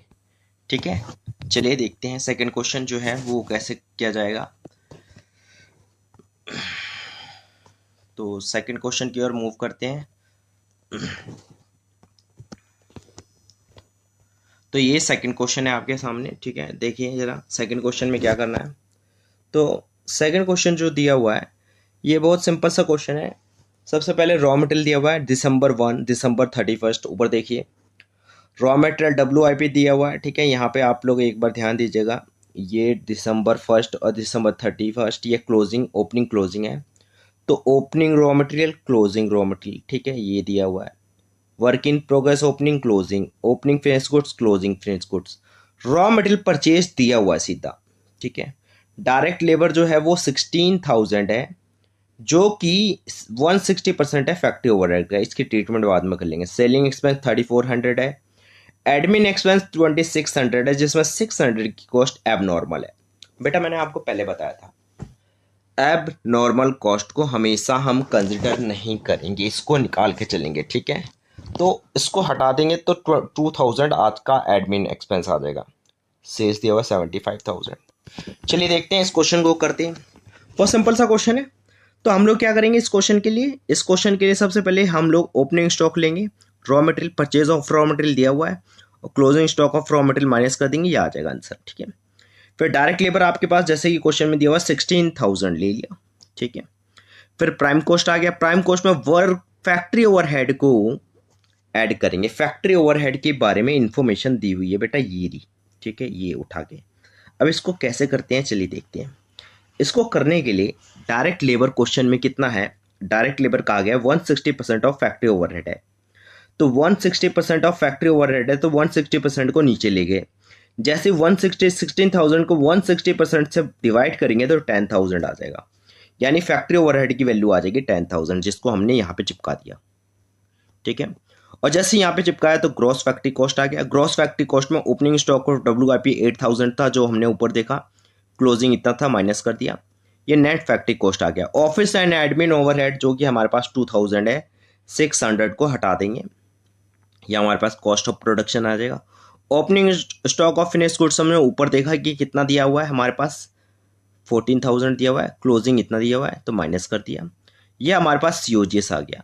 सीओजीएस में सेलिंग एक्सपेंस क्वेश्चन में साफ साफ लिखा हुआ है, ये 3400 दिया हुआ है, इसको उठा के क्या कर देंगे, प्लस कर देंगे, कॉस्ट ऑफ सेल्स आ जाएगा। ठीक है, कॉस्ट ऑफ सेल्स आ जाएगा। तो कॉस्ट ऑफ सेल्स आने के बाद हम लोग देखेंगे कि बेटा ऐसा है कि कॉस्ट ऑफ सेल्स आने के बाद हम लोग देखेंगे कि सेल्स हमें दी हुई है क्वेश्चन में। जैसे क्वेश्चन में हमारे यहाँ पे क्वेश्चन में सेल्स दी हुई है, ये देखिए 7500 दी हुई है। ठीक है, तो 7500 सेल्स दी हुई है, तो सेल्स को यहाँ लिख देंगे 75 और इसके बीच का जो डिफरेंस आ जाएगा ये 16,200, ये प्रॉफिट आ जाएगा। सो आपको यहाँ तक क्लियर हो गया होगा जहाँ तक मैंने सेकंड क्वेश्चन जो समझाया। अब हम लोग थर्ड क्वेश्चन की ओर मूव करेंगे और थर्ड क्वेश्चन देखेंगे थर्ड क्वेश्चन में क्या कह रहा है। थर्ड क्वेश्चन बिल्कुल ऐसा ही है, रॉ मटेरियल ओपनिंग स्टॉक जैसे क्वेश्चन में लिखा हुआ है, ओपनिंग क्लोजिंग दोनों दिए हुए हैं, तो तीनों गुड्स के ओपनिंग क्लोजिंग दिए हुए हैं। ठीक है, देख लिया हमने। कॉस्ट ऑफ प्रोडक्शन दिया हुआ है, यहाँ पे कॉस्ट ऑफ प्रोडक्शन निकाल के दे रखा है, फैक्ट्री कॉस्ट भी दे रखा है, फैक्ट्री कॉस्ट भी निकाल के दे रखा है, फैक्ट्री ओवरहेड दिया हुआ है, डायरेक्ट मटेरियल कंज्यूम दिया हुआ है। तो ये सारी चीज़ें दी हुई है, ये मिसिंग वाले क्वेश्चंस लग रहे हैं। तो डायरेक्ट मटेरियल कंज्यूम दिया हुआ है, डायरेक्ट लेबर नहीं दिया हुआ है, इसका मतलब डायरेक्ट लेबर यहाँ पर कितना होना चाहिए देखते हैं। तो डायरेक्ट लेबर जो है वो हमारे पास क्वेश्चन में नहीं है, तो ये मिसिंग में निकलेगा। ठीक है, डायरेक्ट मटेरियल कंज्यूम दिया हुआ है। ठीक है, चलिए देखते हैं। सबसे पहले रॉ मटेरियल कंज्यूम लेते हैं, फॉर्मूला जैसे अप्लाई करते हैं। Opening stock of raw material इतना था, closing stock of raw material इतना था, लेकिन परचेज ऑफ रॉ मटेरियल, जरा ध्यान दीजिएगा बेटा, परचेज ऑफ रॉ मटेरियल ये आपके पास नहीं था, लेकिन रॉ मटेरियल कंज्यूम सीधा 1,93,000 दिया हुआ था। तो इन दोनों में से दोनों को प्लस कीजिए, इसको और इसको प्लस किए और इसमें से माइनस कर दीजिए, ये आपके पास आ जाएगा। फिर क्वेश्चन में डायरेक्ट लेबर तो है नहीं, तो इस पर सर्कल कीजिए, इसको लिख लीजिए, डायरेक्ट लेबर लिख लीजिए, लेकिन वैल्यू मत लिखिएगा। फिर प्राइम कॉस्ट पता नहीं सर। फैक्ट्री ओवरहेड क्वेश्चन में दिया हुआ है 1,67,000। देखिए क्वेश्चन में ये आपके पास दिया हुआ है 1,67,000, लिख लिया। ठीक है, ग्रॉस फैक्ट्री कॉस्ट पता नहीं सर, हमें नहीं पता कितनी दी हुई है, छोड़ देंगे, लिख देंगे लेकिन वैल्यू नहीं लिखेंगे। ठीक है, इसकी वैल्यू भी नहीं लिखेंगे, इसकी वैल्यू भी नहीं लिखेंगे। ओपनिंग स्टॉक ऑफ WIP दिया हुआ है, क्लोजिंग स्टॉक ऑफ WIP दिया हुआ है, लिख लेंगे। नेट फैक्ट्री कॉस्ट दिया हुआ है, जो फैक्ट्री कॉस्ट होता है इसे नेट फैक्ट्री कॉस्ट बोलते हैं बेटा, इसे नेट फैक्ट्री कॉस्ट कहते हैं, जो कि दिया हुआ है, तो लिख लेंगे बेटा, लिख लो। ऑफिस एंड एडमिन ओवरहेड सर नहीं दिया हुआ, लेकिन कॉस्ट ऑफ प्रोडक्शन तो दिया हुआ है ना, कॉस्ट ऑफ प्रोडक्शन लिखो, कॉस्ट ऑफ प्रोडक्शन लिख दो भाई, फैक्ट्री कॉस्ट भी लिख दो। नेट फैक्ट्री कॉस्ट लिख दिया, कॉस्ट ऑफ प्रोडक्शन लिख दिया, इन दोनों के बीच का डिफरेंस आ गया 30,000।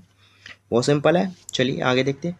Opening stock of finish goods दिया हुआ है भाई, दिया हुआ है, दिया हुआ है तो दिया हुआ है तो लिख दो आप इधर। क्लोजिंग स्टॉक भी दिया हुआ है, तो इसमें प्लस माइनस करने पे COGS आ जाएगा। अब नीचे से स्टार्ट करते हैं, नीचे से देखिए, नीचे से स्टार्ट किया, ये आ गया, ये आ गया, यहाँ तक तो आ गया था। अब इसके बाद देखिए, अगर इसमें मैं उल्टा जाऊँ, इसमें मैं क्या करता हूँ, इसमें मुझे करना क्या है, ये जो माइनस का है इसको प्लस कर दो, इसको प्लस कर दो, और जो प्लस का है उसको माइनस कर दो, ये आपके पास वैल्यू आ जाएगी। फिर थोड़ा ऊपर जाते हैं। अब जब ये वैल्यू आ गई, तो ये जब वैल्यू आ गई है तो ध्यान दीजिएगा, ये जब वैल्यू आ चुकी है, ठीक है, कहाँ गए, ये जब वैल्यू आ चुकी है, ध्यान दीजिएगा, ये वैल्यू आ चुकी है, तो इस वैल्यू में ये वाली वैल्यू क्या कर दो, ऊपर जाओ, ऊपर जाते वक्त क्या करोगे, ये वाली वैल्यू को माइनस कर दोगे, प्लस का है तो माइनस, तो ये वैल्यू भी आ जाएगी। ठीक है, और जब ये वैल्यू आ जाएगी तो हम लोग देखेंगे जरा, इसमें से इस वैल्यू में से इस वैल्यू में से इसको माइनस कर दो, तो ये वैल्यू आ जाएगी। क्लियर है यहां तक? ठीक है, सेकंड क्वेश्चन भी कंप्लीट हो गया, थर्ड क्वेश्चन भी कंप्लीट हो गया। फोर्थ क्वेश्चन पे आते हैं। फोर्थ क्वेश्चन को करेंगे, कैसे करेंगे चलिए देखते हैं। फोर्थ क्वेश्चन में कहा गया the following data pertains to a company, जो भी है मिसिंग फिगर है। बेटा मिसिंग वाले जो मैं क्वेश्चन बड़े स्पीड में करवाऊंगा, क्योंकि ये क्वेश्चन एक कर चुके हैं। मिसिंग वाले क्वेश्चन का एक तरीका यही है, अब सारे आइटम को डाल दो। पहली बात तो इसमें ओपनिंग स्टॉक, क्लोजिंग स्टॉक, सिर्फ फिनिश गुड्स के बारे में लिखा है, तो लास्ट में जाके सिर्फ ट्रीटमेंट करना, ओपनिंग क्लोजिंग की स्पेसिफिक लास्ट में बनेगा। बाकी फैक्ट्री कॉस्ट ऑफ प्रोडक्शन तक सिंपल कॉस्ट शीट बनेगी। तो डायरेक्ट मटेरियल लिख दिया, प्लस में डायरेक्ट लेबर लिख दिया। ठीक है, डायरेक्ट लेबर कितना है, ये रहा डायरेक्ट मटेरियल, डायरेक्ट लेबर लिख दिया यहाँ पे। ठीक है, ये लिख दिया। प्राइम कॉस्ट आ गया हमारे पास। ठीक है, मैन्युफैक्चरिंग ओवरहेड क्वेश्चन में दिया हुआ, नहीं दिया हुआ तो लिख दो, लेकिन ये वैल्यू छोड़ दो, सर्कल कर दो। ठीक है, मैन्युफैक्चरिंग कॉस्ट दिया हुआ है सर, बिल्कुल नहीं दिया हुआ, मैन्युफैक्चरिंग कॉस्ट है ही नहीं क्वेश्चन में। ठीक है, मैन्युफैक्चरिंग कॉस्ट भी मैंने ऐसे लिख दिया। ठीक है, office and admin overhead question में कहेगा, नहीं कहा गया तो जीरो ले लीजिए आप। ठीक है, आगे देखिए, कॉस्ट ऑफ प्रोडक्शन क्वेश्चन में कहा गया, यस दिया हुआ, बिल्कुल दिया हुआ है, तो इसको लिख लेंगे हम लोग। ठीक है, आगे देखते हैं, ओपनिंग स्टॉक ऑफ WIP बिल्कुल दिया हुआ है सर, दिया हुआ है, ये ले लिया। ठीक है, क्लोजिंग स्टॉक ऑफ WIP बिल्कुल दिया हुआ है, ये भी ले लेंगे। Cost of goods available for sale आ जाएगा, जैसा फॉर्मेट करते हैं। फिर उसके बाद हमारा COGS आ जाएगा। COGS की वैल्यू दी हुई है, बिल्कुल दी हुई है सर, ये देखिए, ये सामने ये वैल्यू दी हुई है। अच्छा, cost of available goods for sales है, तो यहाँ पे लिख दिया हमने, इसको यहाँ पे लिख दिया। ठीक है, यहाँ पे लिख दिया। कॉस्ट ऑफ प्रोडक्शन दिया हुआ था। ठीक है, कॉस्ट ऑफ प्रोडक्शन क्वेश्चन में दिया हुआ है या नहीं दिया हुआ, देखे जरा। Cost of production I think नहीं दिया हुआ है। ठीक है, कॉस्ट नहीं दिया हुआ है, 1878 दिया हुआ है।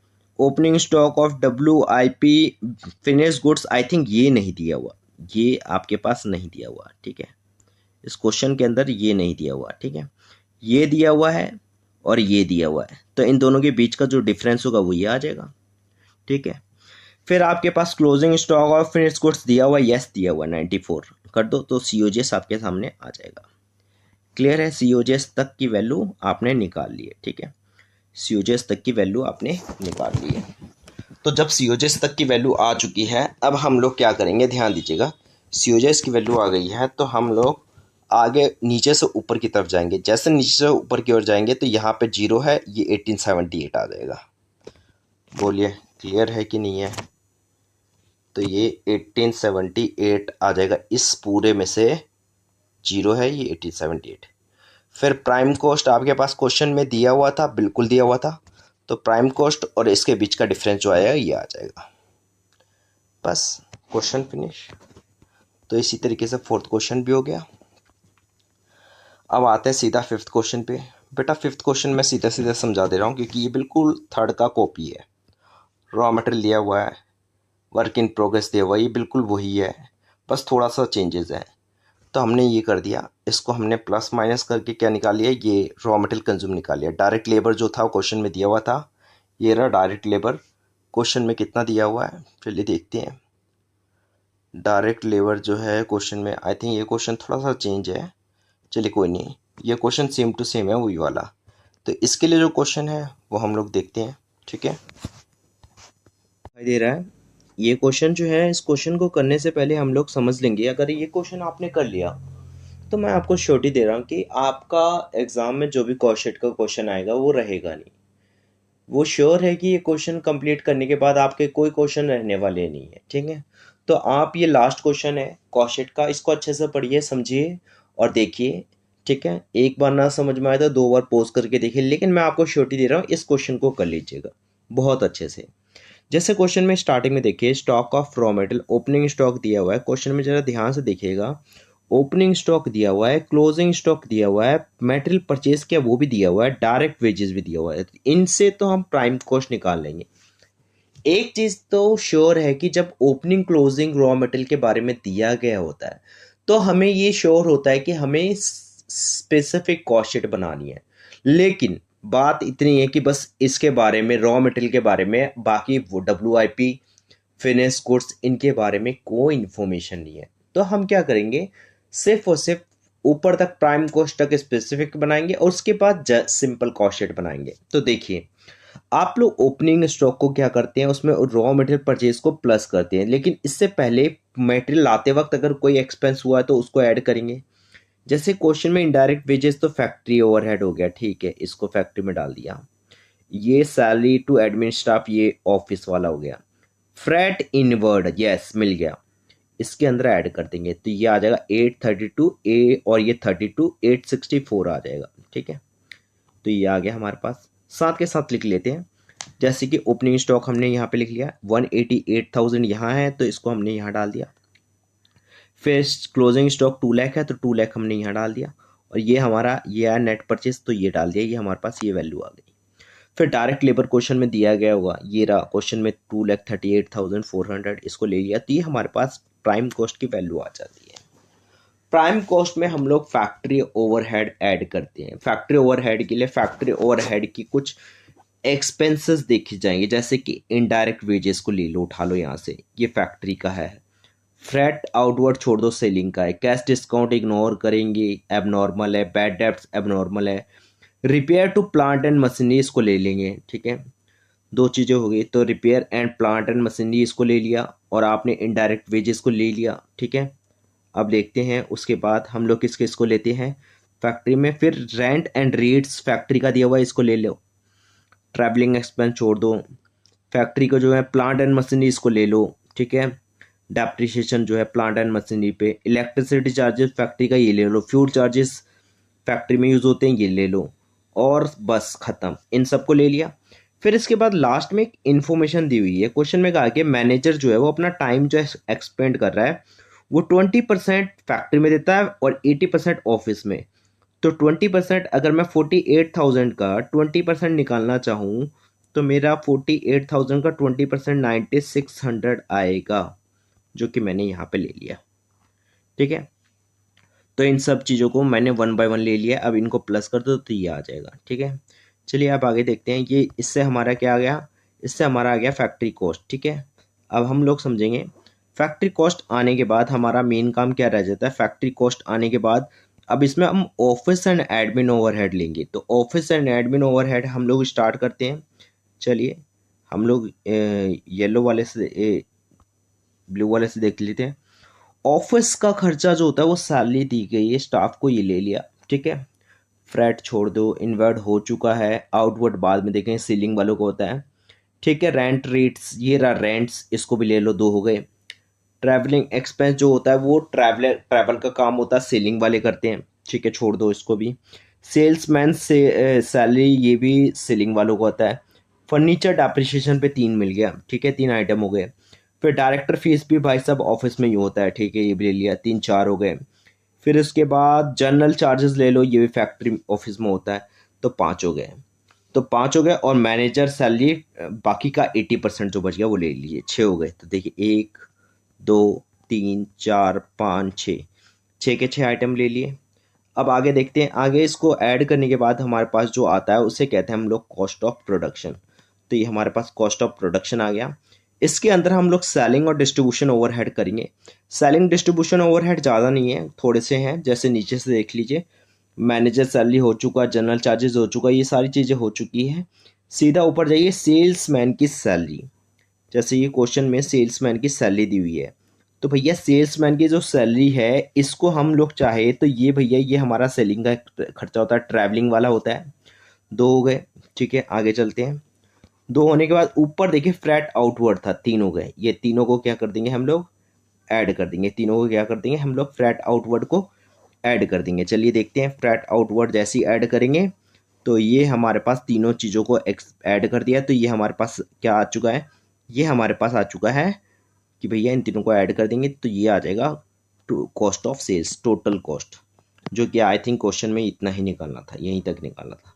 देखिए क्वेश्चन मैच हो गया, आंसर 15,12,800, और ये हमारा आंसर आया 15,12,800। ठीक है, आई थिंक आपको यहाँ तक क्वेश्चन समझ में आ गया होगा। अब हम लोग जॉब बैच कॉस्ट से स्टार्ट कर रहे हैं। ठीक है, तो इसको देख लीजिए, इसके 2 क्वेश्चंस हैं। 2 क्वेश्चंस करने के बाद ये कॉस्ट शीट ख़त्म हो जाएगी। बाकी रिकन्सलेशन जो है वो थोड़ी देर में डालता हूँ मैं, 1 से 2 घंटे बाद आपका रिकन्सलेशन की वीडियो भी आ जाएगी, और फिर उसके बाद प्रोसेस कॉस्टिंग सारी कंटिन्यू डालता जाऊँगा। Thank you so much. चलिए देखते हैं एक और सेट। तो job and batch cost sheet क्या होती है, देखो कॉस्ट शीट की ही तरह होता है, इसमें कोई चीज़ डिफरेंट नहीं होती है। कॉस्ट शीट की तरह ही फॉर्मेट होता है, बस थोड़ा सा फ़र्क ये होता है, इसकी मीनिंग समझ लो तो जॉब का मतलब होता है जैसे हम किसी भी चीज़ को जब बना रहे होते हैं ना, तो उसकी कई सारी ब्रांचेस होती हैं। कई सारी ब्रांचेस का मतलब है कि लेट सपोज मैन्युफैक्चरिंग में ही आप देख लो, एक होता है मशीनों पे चीज़ों को बनाया जाता है, एक होता है जहाँ पे पैकिंग किया जाता है, पैकिंग करने वाला डिपार्टमेंट अलग होता है, और किसी चीज़ को प्रोड्यूस करने वाला डिपार्टमेंट अलग होता है। फिर उसके बाद आप देखते हो उस पैकिंग को होने के बाद बॉक्स में पैकिंग करने के बाद उस पर ब्रांडिंग करने वाला डिपार्टमेंट अलग होता है। तो ये डिपार्टमेंट वाइज जो वर्क कर रहे होते हैं, इन सभी डिपार्टमेंट की जो कॉस्ट आती है वही आपकी जॉब एंड बैच कॉस्टिंग कहलाती है। देखिए, costing is the process of finding total cost of producing a product or providing a service। Costing process है जहाँ पे हम किसी भी प्रोडक्ट के या सर्विस की टोटल कॉस्ट निकालते हैं। Different method of costing are use depending on the nature of production. 2 important methods are job costing और बैच कॉस्टिंग। जॉब कॉस्टिंग और बैच कॉस्टिंग डिपेंड करता है नेचर ऑफ प्रोडक्ट पे, आपका प्रोडक्शन किस नेचर का हो रहा है। Job costing is a method of costing used when production is carried out according to specific customer requirement। A job is treated as separate unit at its cost is calculated individual। सीधी सी बात है, जब भी आप कोई भी चीज़ बना रहे हो, कस्टमर की रिक्वायरमेंट है उसके हिसाब से अगर कोई चीज़ बना रहे हो तो उसकी एक सेपरेट यूनिट जो होती है, ये सारी की सारी जॉब वाइज होती है। Definition, job costing is a costing method in which cost are collected and accumulated for each job separately to determine the cost and profit of the that job. जिस जॉब पे जो भी काम हुआ है उसकी कॉस्ट क्या है, उसका प्रॉफिट क्या है, वो देखा जाता है।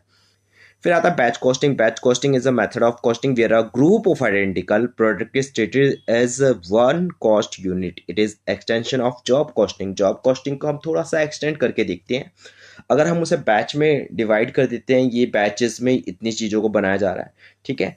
तो देखिए, ज़्यादा कुछ तो आपको थ्योरी नहीं पढ़ना, समझना यही है कि इसका फॉर्मेट सेम होता है। Direct material, direct labour, direct expense को ऐड किया, प्राइम कॉस्ट आ गया। फिर फैक्ट्री ओवरहेड में क्या किया, वर्क कॉस्ट को ऐड किया, फैक्ट्री ओवरहेड ऐड किया, वर्क कॉस्ट आ गया। फिर एडमिन ओवरहेड को ऐड किया, कॉस्ट ऑफ प्रोडक्शन आ गया। फिर सेलिंग एंड डिस्ट्रीब्यूशन ओवरहेड किया, कॉस्ट ऑफ सेल्स आ गया। फिर प्रॉफिट, एंड देन फिर आपके पास सेलिंग करोगे तो ये आ जाएगा सेलिंग प्राइस, प्रॉफिट ऐड करोगे तो ये रॉ मटेरियल से प्रोडक्शन ऑफ बैच होता है टोटल। ये सब चीज़ें छोड़ सकते हो, आप सीधे आ सकते हो इसके न्यूमेरिकल्स पे आओगे, आप सीधा न्यूमेरिकल्स की बात करेंगे। तो अगर हम न्यूमेरिकल्स की बात करते हैं तो ये हमारा जो न्यूमेरिकल आता है, ठीक है, तो न्यूमेरिकल पार्ट कवर करते हैं, यही एग्जाम में आना है, ठीक है। जैसे कि फर्स्ट क्वेश्चन देख लीजिए, क्वेश्चन नंबर 1 देख लीजिए। क्वेश्चन नंबर 1 में क्या करना है, ध्यान से देखिएगा। हमारे पास क्वेश्चन में कहा गया एक जॉब नंबर 415 है, स्टैंडर्ड रेडियो कंपनी है, जो कहती है कि हमारा मटेरियल पे जो एक्सपेंस होता है, मटेरियल पे एक्सपेंडिचर होता है, वो ऑलमोस्ट 4010 रुपीज़ होता है, जिसमें वेजेस, एक बात याद रखना, जो आपका वेजेस होता है ना, एक चीज़ हमेशा याद रखना, जितने घंटे काम मजदूर करते हैं वेजेस पे, उतना ही ओवरहेड पे भी टाइम लगेगा। जितने आवर्स वेजेस में काउंट किए जाएंगे, उतने ही सभी में काउंट किए जाएंगे। बाकी सारे एक्सपेंसेस में उतने ही आवर्स होंगे। जैसे कि डिपार्टमेंट ए में कितने घंटे काम हो रहा है, 60 घंटे, तो 60 घंटे सब में लेने हैं। इसमें 40 घंटे और इसमें 20 घंटे, तो ऐसे लेना है। तो वेजेस को तो आप मल्टीप्लाई कर दोगे इससे, तो टोटल वेजेस आ जाएगा डिपार्टमेंट ए का, और टोटल करके लिख दोगे। फिर ओवरहेड एक्सपेंस के बारे में कुछ कहा गया। ओवरहेड एक्सपेंस दो तरीके के हैं, एक वेरिएबल है और एक फिक्स है। तो बेटा, अगर आपके पास क्वेश्चन में ओवरहेड जो है वो वेरिएबल और फिक्स दोनों ही मेंशन किया गया है, ध्यान से सुनिएगा। Job and batch cost rate में सबसे बड़ी बात ये होती है कि इसमें एक पर्टिकुलर ज़्यादा ट्रांजैक्शन इसमें दी नहीं होती है, नॉर्मल मेन ट्रांजैक्शन होती है, इसी से आप कैलकुलेट कर सकते हो। जैसे ओवरहेड एक्सपेंस कहा गया, डिपार्टमेंट ए में 25,000 रुपीज़ खर्च होते हैं वेरिएबल में, 5,000 लेबर आवर्स अगर यूज़ करेंगे तो। अरे भाई, जब यूज़ करेंगे तब तो, लेकिन यहाँ पे तो टोटल 60 आवर्स यूज़ हुए हैं। ओहो, तो यानी एक आवर्स के कितने लग रहे हैं, 1 आवर्स के कितने लग रहे हैं, 5 रुपये पर आवर्स लग रहे हैं, ठीक है। आगे देखते हैं, 3,000 लिए जा रहे हैं, कितने के, 3,000 लिए जा रहे हैं 1,500 के, ठीक है। तो 3,000 1,500 के, अच्छा ये 25,000 नहीं है, ये 5,000 है, थोड़ा सा करेक्शन है, इसको ठीक कर लीजिएगा, ठीक है। 5,000, 3,000 1,500 आर के लग रहे हैं, 2,500 आर के लग रहे हैं। तो इनको डिवाइड करके आप निकाल सकते हो। चलो एक बार करके देखते हैं। जैसे कि यहाँ पे पहले तो हमने मटेरियल देख लिया, मटेरियल जो है हमारा सेम आ जाएगा, और जो ये था 60 को 3 से जो ऊपर दिया गया था, इसको इससे मल्टीप्लाई कर दिया। जैसे कि यहाँ पे देखो, आपको ये इससे मल्टीप्लाई कर दो तो ये इसका आर्स आ जाएगा, इसको इससे, इसको इससे, इसको इससे, तो ये आपके पास वेजेस आ गया। ध्यान से देखिए, तो मैंने यही किया है, तो ये 360 आ गया, ठीक है। 360 आने के बाद फिर हम लोग आएंगे ओवरहेड पे। ओवरहेड वेरिएबल है, तो जाहिर सी बात है, मैंने बताया वेरिएबल फिक्स है, तो घंटे तो उतने ही काम होंगे। 60 आवर्स यहाँ भी ले लिया, 40 आवर्स यहाँ भी ले लिया, 60 40 सेम है देखिए, और 20 आवर्स। लेकिन यहाँ पे टाइमिंग जो है वो 1 घंटे के 1 रुपये लगते हैं। कैसे निकालेंगे, चलिए देखते हैं। इसको निकालने के लिए नीचे आते हैं, ABC 3 डिपार्टमेंट ले लेते हैं। वेरिएबल टोटल खर्चा कितना हो रहा है सर, 5,000 पे कर रहे हैं, 5,000, 25,000 है, वहाँ पे 5,000 कर लीजिएगा, 5,000, 3,000, 2,000, कितने घंटे के, 5,000 आवर्स के, 1,500 आवर्स के, 500 आवर्स के। तो इसको डिवाइड कर दो, 1 घंटे के 1 रुपये लगते हैं, 1 घंटे के 2 रुपये, और 1 घंटे के यहाँ पे 4 रुपये लगते हैं।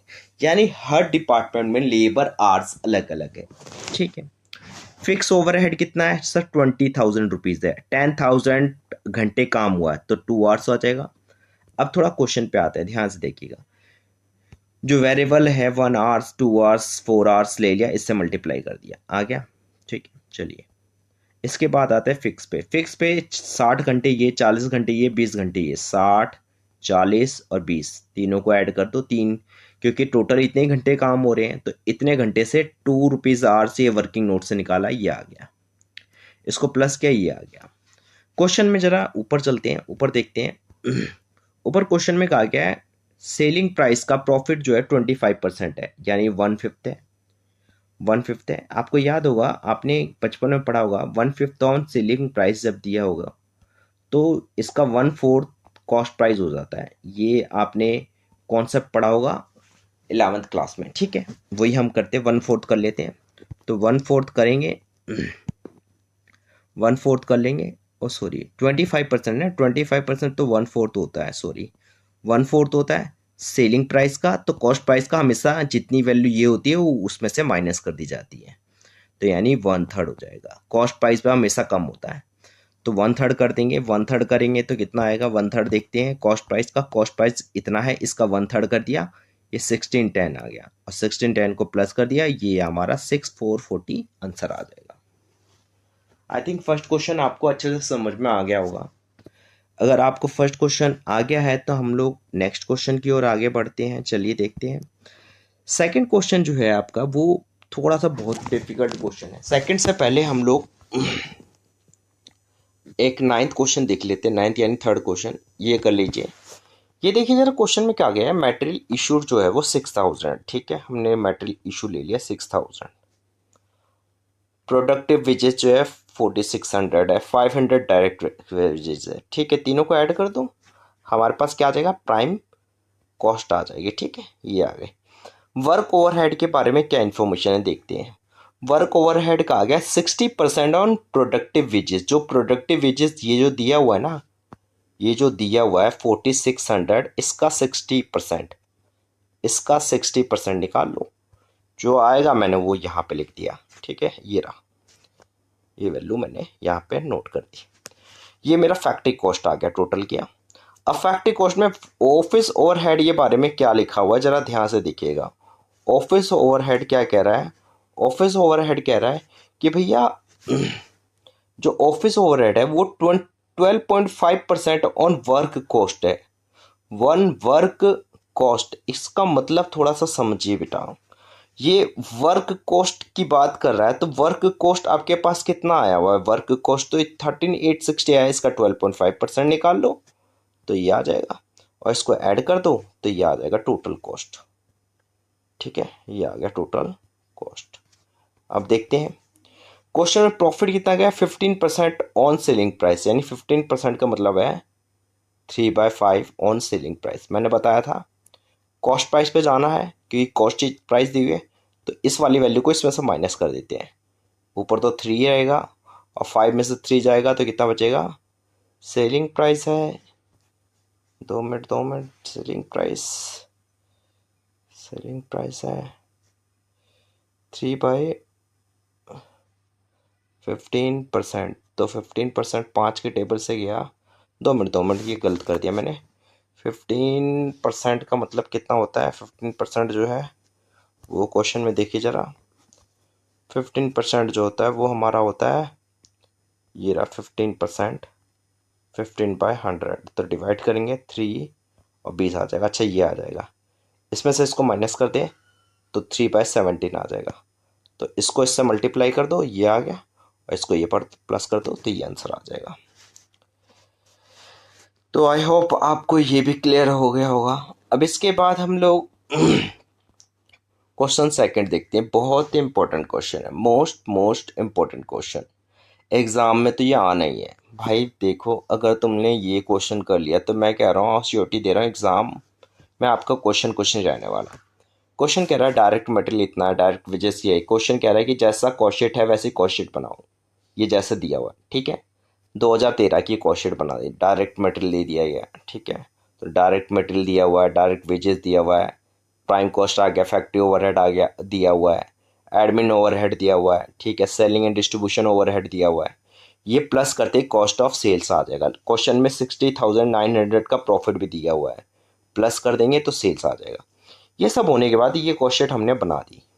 क्वेश्चन मेन है जो वो नीचे का आ गया है, 2014 की एक कॉस्ट शीट बनाई है जिसमें क्वेश्चन में साफ साफ लिखा हुआ है कि इसमें डायरेक्ट मटेरियल जो है वो 1,20,000 है और डायरेक्ट लेबर जो है वो 75,000 है।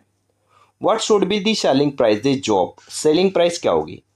तो दो चीज़ें तो हमें निकाल के दे दी गई है, दो चीज़ दी हुई है। बाकी उसके बाद जो इन्फॉर्मेशन होती है, फैक्ट्री ओवरहेड, ऑफिस ओवरहेड और आपका सेलिंग डिस्ट्रीब्यूशन ओवरहेड और प्रॉफिट, इन चार चीज़ों की इन्फॉर्मेशन नहीं है।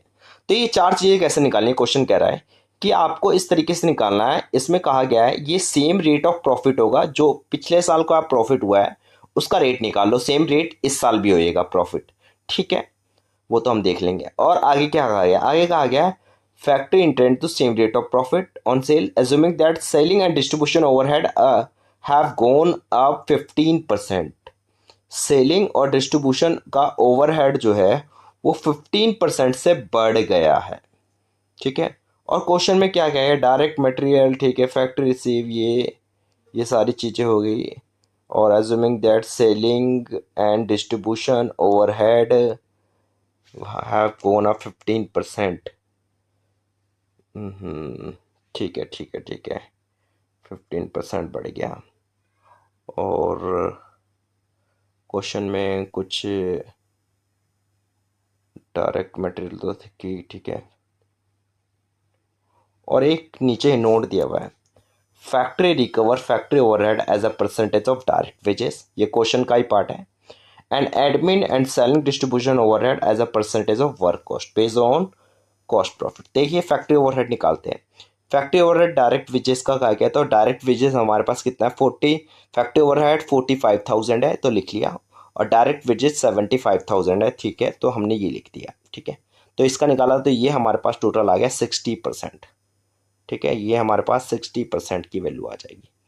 फिर इसके बाद हम लोग एडमिन ओवरहेड निकालेंगे। एडमिन ओवरहेड जो है वर्क कॉस्ट के बारे में कहा गया है, क्वेश्चन में साफ साफ लिखा हुआ है एडमिन ओवरहेड जो है वर्क कॉस्ट का, तो वर्क कॉस्ट 2,10,000 है और एडमिन ओवरहेड 42,000 है, तो ये ले लिया, तो ये आ गया 20%।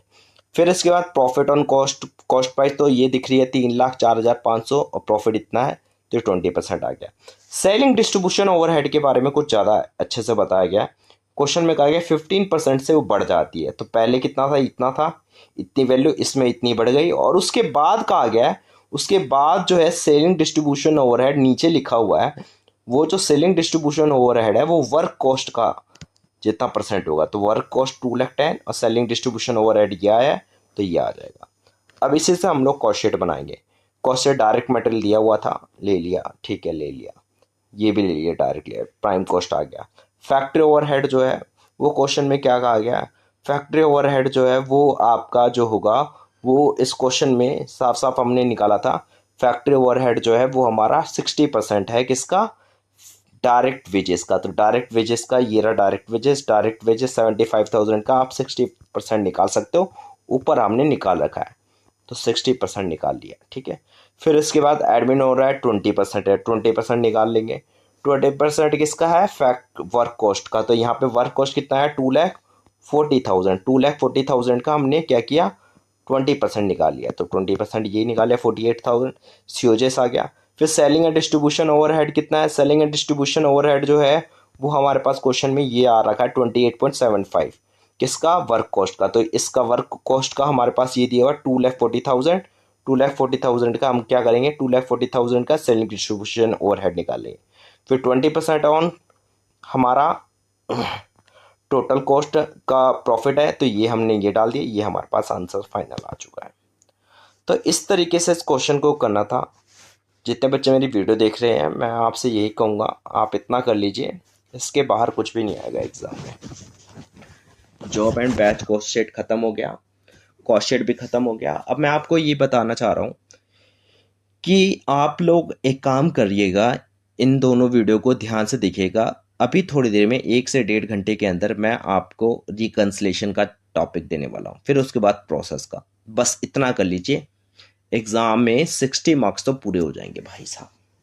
चलिए, thank you so much for watching my video. और दूसरी बात लास्ट टाइम बोल रहा हूँ यार, बहुत मेहनत होती है यार वीडियो बनाने में, इतने सॉल्यूशन करने में, नोट्स बनाने में। सब्सक्राइब तो कर दो यार, सब्सक्राइब करने में क्या जाता है तुम लोगों का, मतलब वीडियो देखते हो फिर उसके बाद अपना काम निकल जाता है, अपना काम बनता, बाहर में जाए जनता, वही वाली बात है। फिर टेलीग्राम पे मैसेज करते हो सर प्लीज़ PDF भेज दो, लेकिन सब्सक्राइब टेलीग्राम में 70 से ऊपर लोग ऐड हो गए हैं, लेकिन सब्सक्रिप्शन सिर्फ 30 आई है यार, हद होती है। कम से कम आप लोग सब्सक्राइब तो किया करो, ठीक है। सब्सक्राइब करोगे तो अच्छा है, ज़्यादा अच्छा रहेगा, आपको ही फ़ायदा होएगा। साथ के साथ लाइक कीजिए और शेयर कीजिए दोस्तों में, ताकि वो लोग खुद सब्सक्राइब नहीं कर सकते, दोस्तों से करवा दो, ठीक है। Thank you so much. मेरी वीडियो देख रहे हैं, यहाँ पर हम लोग बात करने वाले हैं आज न्यूमेरिकल की, जो कि माप का मैनेजमेंट अकाउंटिंग में सबसे इम्पोर्टेंट जो न्यूमेरिकल पार्ट है वो है आपके। देखिए लास्ट 2 ईयर से अगर हम न्यूमेरिकल को देखें तो हमारे ज़्यादातर 2 ही चैप्टर से न्यूमेरिकल आ रहे हैं लास्ट 2 ईयर्स के, यानी लास्ट 2 ईयर क्या, लास्ट 2 पेपर के देख लो आप। जून 2025 और दिसंबर 2025 दोनों में जो रिसेंट पे एग्ज़ाम हुए वहाँ पे सिर्फ और सिर्फ 2 क्वेश्चन आए हैं न्यूमेरिकल के। एक आया आपका मार्जिनल कॉस्टिंग से और एक आया आपका मटेरियल से।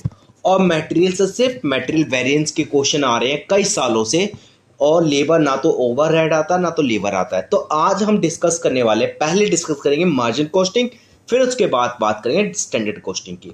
तो आपका यहाँ पे न्यूमेरिकल पार्ट कवर हो जाएगा। प्लीज़ आप लोग वीडियो को बहुत ध्यान से देखिएगा। अगर मैं आपको श्योरिटी दे रहा हूँ, आपने अगर मार्जिनल कॉस्टिंग ये जो वीडियो है ये अगर ढंग से देख लिया तो आपको न्यूमेरिकल में कोई दिक्कत नहीं आने वाली। मैं इसकी श्योरिटी दे रहा हूँ, न्यूमेरिकल आपसे ईजिली सॉल्व हो जाएगा, एग्जाम में अटैम्प्ट कर लोगे। इसमें सारे टाइप के क्वेश्चन कवर है, प्लस में PYQ भी करवाए गए जो लास्ट ईयर आए थे।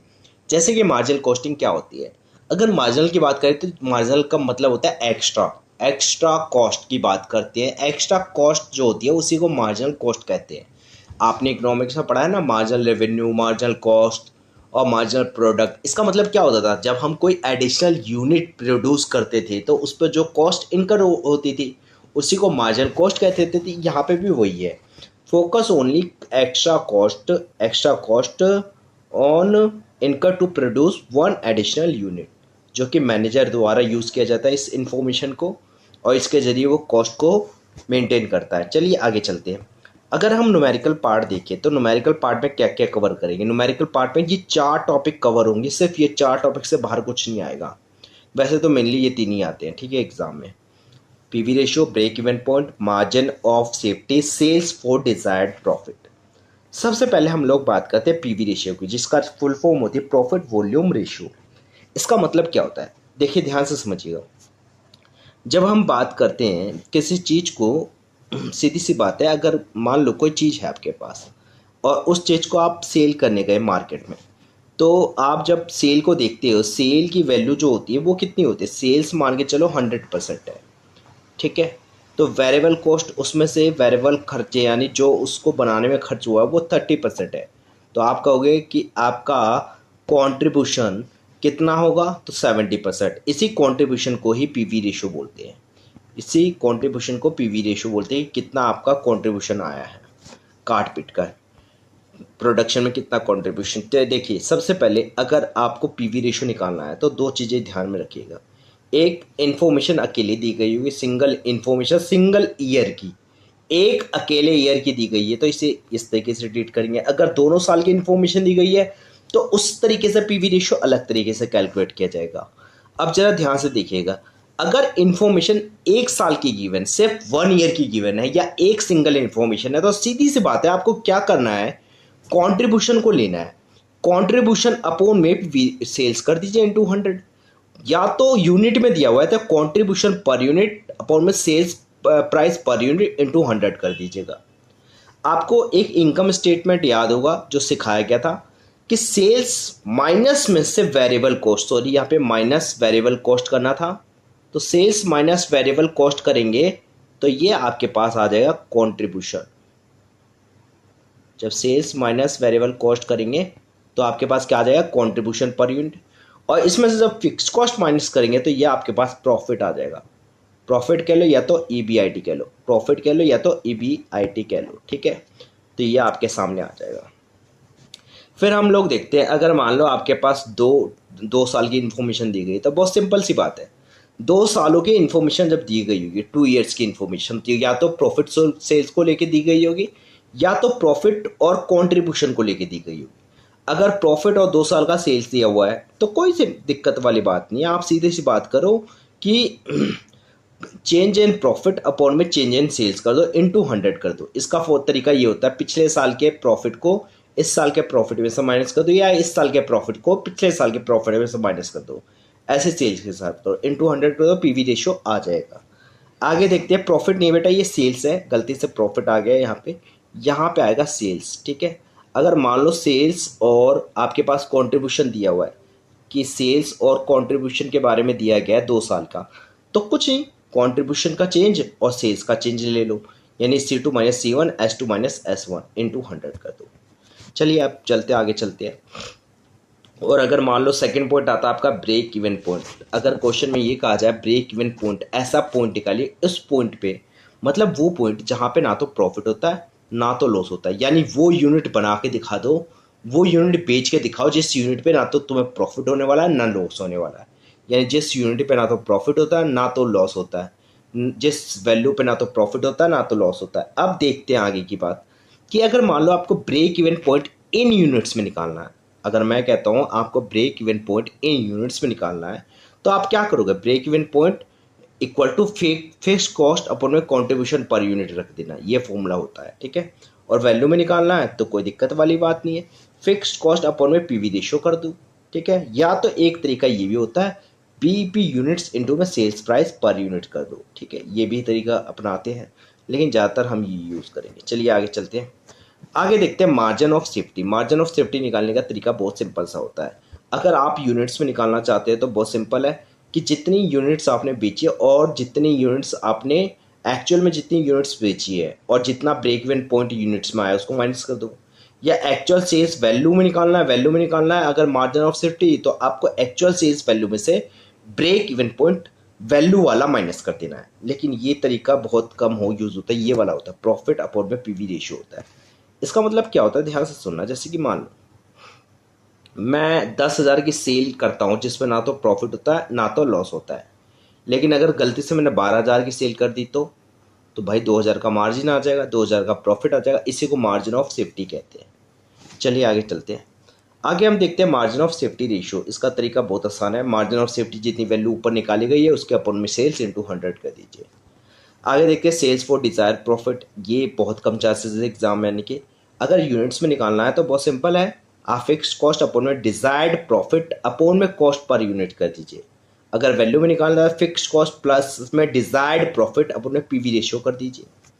चलिए अब आगे चलते हैं, हम लोग क्वेश्चन देख लेते हैं। क्वेश्चन नंबर 3 पहले देखते हैं। जैसे क्वेश्चन में थर्ड क्वेश्चन में क्या कहा गया है, compute PV ratio in the following cases. आपको पीवी रेशियो निकालना है इन केसेस में। अगर मान लो सेल्स पर यूनिट है, वेरिएबल कॉस्ट पर यूनिट इतना दिया हुआ है, तो इसमें से इसको माइनस कर दो, सिंपली कंट्रीब्यूशन आ जाएगा, और contribution upon sales price per unit कर दो तो पीवी रेशियो आ जाएगा। देखिए ये आ गया, contribution sales price per unit minus में से कंट्रीब्यूशन, ये आ गया। पीवी रेशियो निकालने का फॉर्मूला ये होता है, तो 6 अपॉन में 18 यानी सेल्स प्राइस पर यूनिट, ये आ जाएगा। आगे चलते हैं, नेक्स्ट क्वेश्चन देखते हैं। टोटल सेल्स 10,000 नहीं है बेटा, ये 1,000। ठीक है, तो इसको थोड़ा सा हटा देते हैं। 1,000 यूनिट का 60,000 है, तो 45 पर यूनिट है, तो 1,000 से मल्टीप्लाई कर दो, 45,000 आ जाएगा वेरिएबल कॉस्ट। अगर एक यूनिट 1,000 यूनिट की सेल्स 60,000 होती है, तो उसको बनाने पे 45 में एक यूनिट पे आ रहा है, तो 1,000 यूनिट पे कितना हो जाएगा, 45,000 रुपीज़ हो जाएगा। वही हमने किया, देखिए वही हमने यहाँ पे कर रखा। ये हमारे पास कंट्रीब्यूशन पर यूनिट आ गया, कंट्रीब्यूशन टोटल आ गया, कंट्रीब्यूशन अपॉन में सेल्स कर दीजिए, ये रहा 15,000 60,000, ये आ गया। आगे देखते हैं, आगे क्वेश्चन में क्या कहा गया है। नेक्स्ट क्वेश्चन कह रहा है टोटल सेल्स इतनी है, फिक्स्ड कॉस्ट इतनी है, सेल्स दी हुई है, फिक्स्ड कॉस्ट दी हुई है, ठीक है, कैपिटल इन्वेस्टेड दी हुई है, प्रॉफिट 20% ऑफ कैपिटल एम्प्लॉयड है, तो कैपिटल एम्प्लॉयड 7,50,000 है, तो इसका 20% कर देंगे 1,50,000 आ जाएगा। देखिए ये रहा, तो प्रॉफिट हमने निकाल लिया 1,50,000, और हम सभी जानते हैं contribution minus fixed cost upon में प्रॉफिट होता है। तो हम क्या करेंगे, फिक्स्ड कॉस्ट हमारे पास दी हुई है ऊपर 1,00,000 रुपये, ये देखिए क्वेश्चन में 1,00,000 रुपीज़ ये दी हुई है, क्वेश्चन में देखिए ये रहा 1,00,000 रुपीज़, और इसी को हम क्या कर देंगे 1,00,000 रुपीज़ नीचे रख देंगे, प्रॉफिट हमने निकाल लिया, इन दोनों को प्लस कर दो, तो ये आपके पास कॉन्ट्रीब्यूशन की वैल्यू आ जाएगी। अब कॉन्ट्रीब्यूशन अपॉन में रख दो 2,50,000, अपॉन में सेल्स 5,00,000 है, इंटू 100 कर दो 50% आ जाएगा। नेक्स्ट क्वेश्चन बहुत इजी है भाई। फर्स्ट ईयर की प्रॉफिट, सेकंड ईयर की प्रॉफिट, सेल्स दिया हुआ था, इसमें से इसको माइनस कर दो। बताया था तो change in sales, change in profit अपन ने चेंज इन सेल्स कर दीजिए, वही कर रखा। देखिए change in profit, change in sales, P2 minus P1, S2 minus S1, दोनों में से ये माइनस करिए, आपका 40% वैल्यू आ जाएगी। ठीक है, आई थिंक आपको यहाँ तक समझ में आ गया होगा। अब देखते हैं question number first.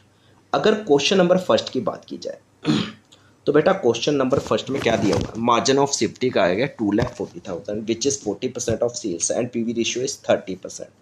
Calculate BEP and profit on sales of 9 lakh rupees. आप पहले यहाँ तक क्वेश्चन देखिए, समझिए इस क्वेश्चन को। क्वेश्चन क्या कह रहा है, BEP निकालना है पहले। तो मार्जिन ऑफ सेफ्टी कितना, 2,40,000 यहाँ रख दिया। फॉर्मूला क्या होता है, प्रॉफिट अपॉन PV रेशियो होता है, एक फॉर्मूला ये भी होता है। तो प्रॉफिट अपॉन PV रेशियो रख दिया तो ये हमारे पास प्रॉफिट की वैल्यू आ जाएगी। ठीक है, बहुत सिंपल कैलकुलेशन, क्रॉस मल्टीप्लाई कर दिया।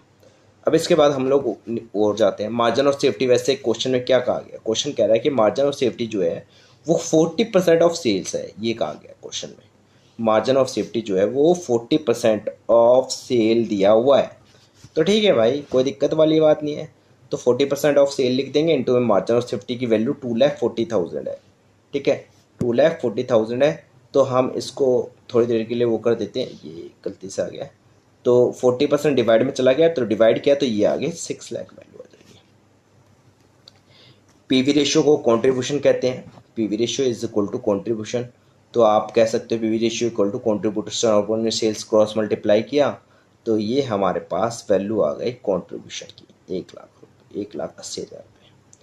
कॉन्ट्रीब्यूशन में से फिक्स्ड कॉस्ट माइनस करते हैं तो प्रॉफिट आता है। प्रॉफिट भी दिया हुआ है, कॉन्ट्रीब्यूशन भी दिया है, तो इन दोनों के बीच का माइनस कर दो, फिक्स्ड कॉस्ट वैल्यू आ जाएगी। फिर आता है break even point. Break even point अगर हम लोग देखें तो ब्रेक इवन पॉइंट का formula fixed cost upon PV ratio होता है। फिक्स्ड कॉस्ट ये आई हुई है, PV रेशियो 30% दिया हुआ है, तो ये क्वेश्चन में 3,60,000 रुपये आ जाएगा। ठीक है यहाँ तक। अब आता है इसकी बारी, प्रॉफिट। ये क्वेश्चन देखिए, क्वेश्चन कह रहा है कि अगर सेल 9 लाख हो जाए, मान लो सपोज सेल्स आपके 9 लाख रुपीज़ हो जाती है, अगर सेल्स 9 लाख हो जाती है तो प्रॉफिट कितना होएगा ये पूछा गया है। तो कोई दिक्कत नहीं है, सेल्स को हम 9 लाख कर देते हैं, और जैसा कि हमें पता है PV रेशियो हमारा कितना है, 30% है। तो जाहिर सी बात है 30% अगर PV रेशियो है तो आप क्या करोगे, कॉन्ट्रीब्यूशन में से माइनस कर दोगे फिक्स्ड कॉस्ट।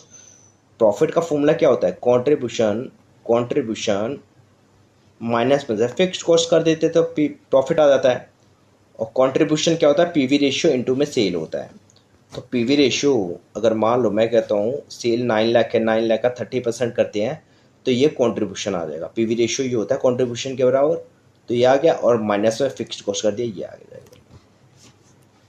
चलिए यहाँ तक आपको समझ में आ गया होगा।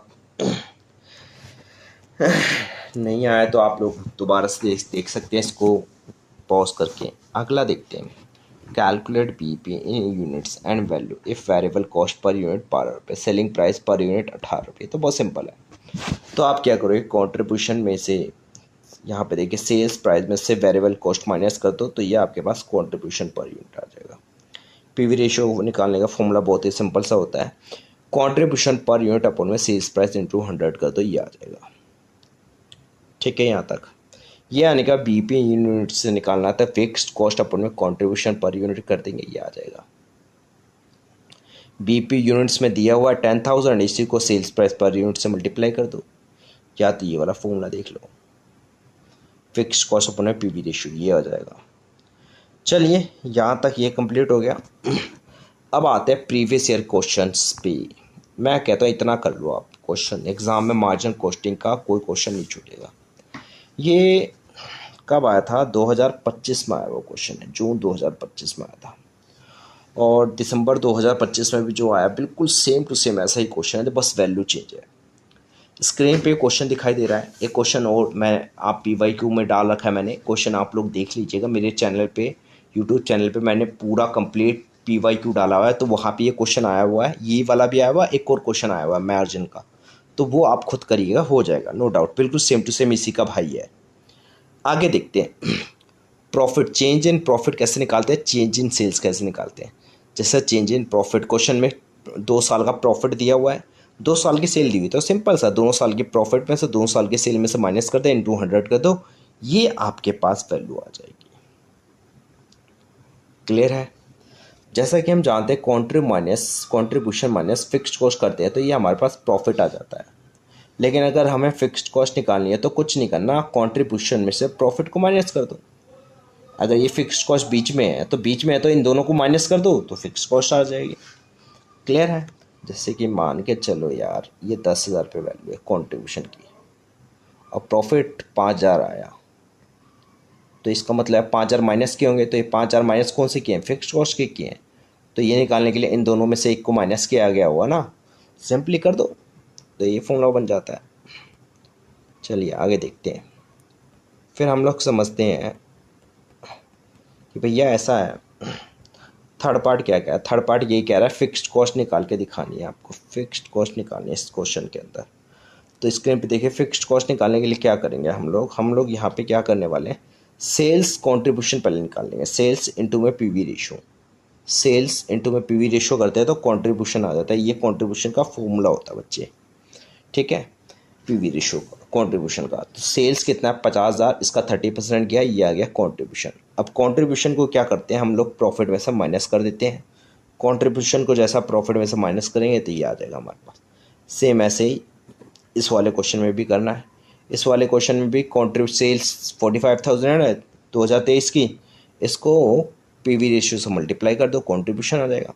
कॉन्ट्रीब्यूशन में प्रॉफिट माइनस कर दो, ये आ जाएगा। ठीक है, चलिए आगे देखते हैं। नेक्स्ट क्वेश्चन थर्ड वाला देखते हैं। थर्ड वाले पार्ट में क्या दिया हुआ है, वेरिएबल कॉस्ट निकालनी है। जाहिर सी बात है, कॉन्ट्रीब्यूशन पीवी रेशियो आपको क्वेश्चन में दिया हुआ है 30%, तो 100 में से 30% माइनस करेंगे तो वेरिएबल कॉस्ट कितनी आ जाएगी, 70%। और जो वेरिएबल कॉस्ट इस साल है वो ये अगले साल भी होगी। तो दोनों का हम लोग निकालेंगे। जैसे प्रॉफिट यहाँ पे जो सेल्स हुई है 50,000 का 70% वेरिएबल कॉस्ट इतना आ जाएगा, 45,000 का 70% इतना आ जाएगा। अब लास्ट क्वेश्चन कह रहा है कि अगर मान लो, लास्ट पार्ट कह रहा है कि प्रॉफिट 4,000 है, ये गलती से 4,800 हो गया, ये 4,000 कर लीजिएगा। तो क्या करोगे, मार्जिन ऑफ सेफ्टी निकालना है। तो मार्जिन ऑफ सेफ्टी का फॉर्मूला क्या होता है, प्रॉफिट अपॉन में पीवी रेशियो, यही होता है भाई, प्रॉफिट अपॉन में पीवी रेशियो होता है ना। तो कुछ नहीं करना, प्रॉफिट अपॉन में पीवी रेशियो रखो और ये आंसर आपके सामने होगा। चलिए अब देखते हैं स्टैंडर्ड कॉस्टिंग के बारे में सोचते हैं। मार्जिनल कॉस्टिंग यहाँ पे खत्म हो गई। स्टैंडर्ड कॉस्टिंग क्या होती है, देखिए, जब cost which should have been incurred taking into consideration the nature and prevailing circumstances. इसका मतलब क्या होता है, जैसे कि हमने कोई चीज़ सोची है, कि हम सोच के चलते हैं कि मार्केट में कोई चीज़ लेने जाएंगे तो उसकी एक कॉस्ट होगी।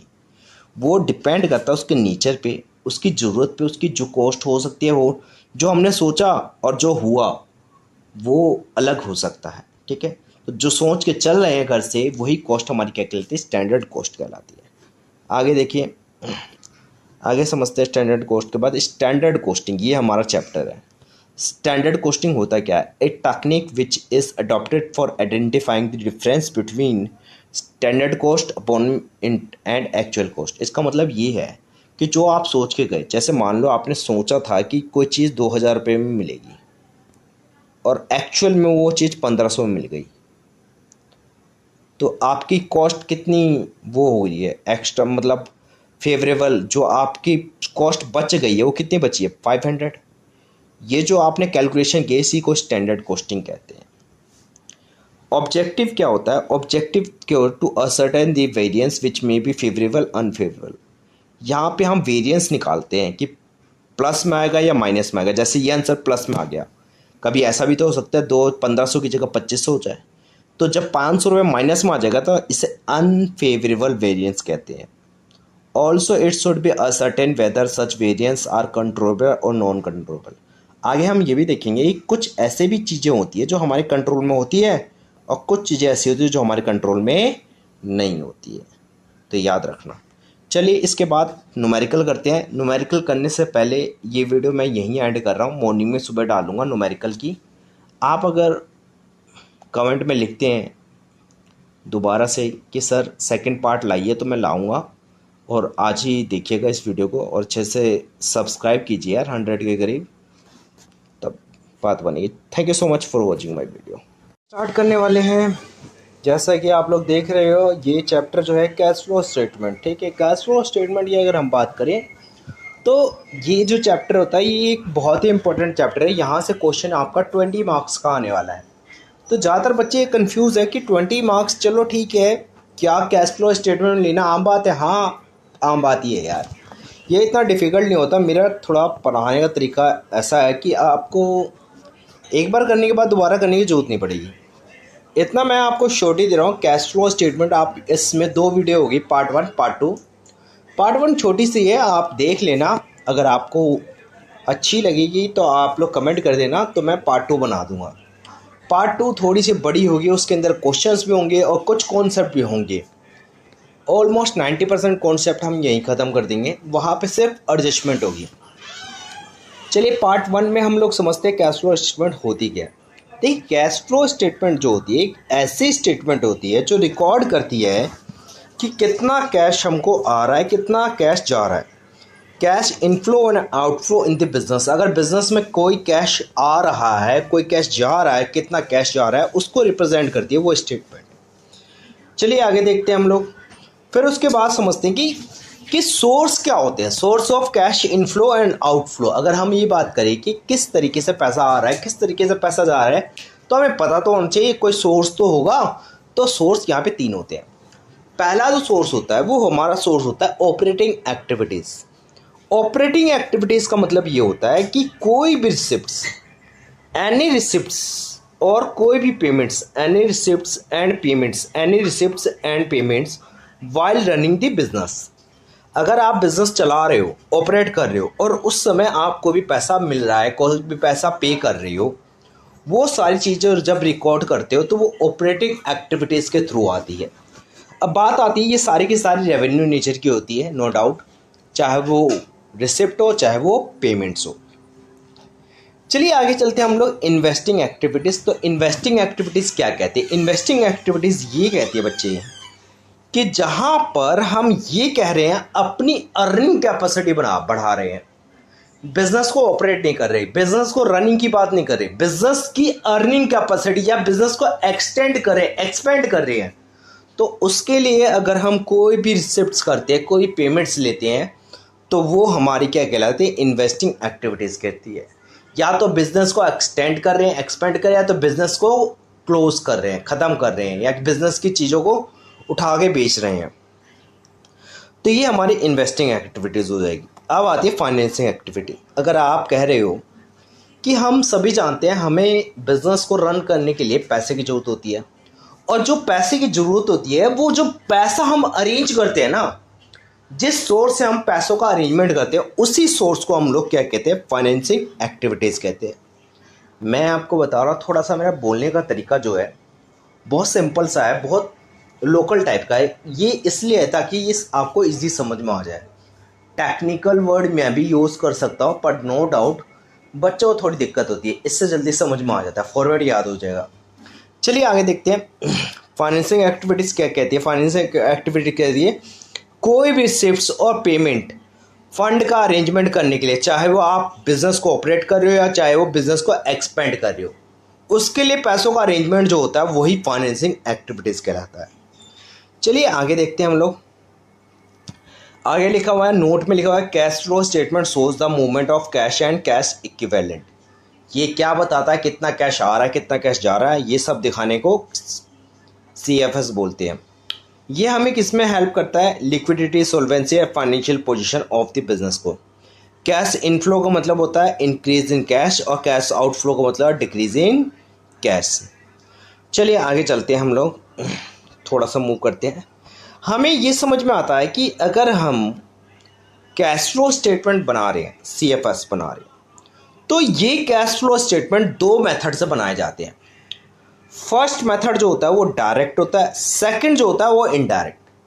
मैं आपको बता रहा हूँ, एग्ज़ाम में कई बार इग्नू वाले जो होते हैं, मोस्टली इग्नू के एग्ज़ाम में देखा गया है, इग्नू के एग्ज़ाम में क्या होता है कि ये लोग ना जानबूझ के डायरेक्ट मेथड देते हैं। हालांकि डायरेक्ट मेथड तो इम्पोर्टेंट नहीं होता, डायरेक्ट मेथड ज़्यादातर जो आता है वो हमारा 12th क्लास में, या दिल्ली यूनिवर्सिटी वाले या CA CS वाले इसमें देते हैं। बस इग्नू वाले ऐसे होते हैं जो डायरेक्ट मेथड को कंसिडर करते हैं, वरना हर जगह इनडायरेक्ट मेथड ही आता है।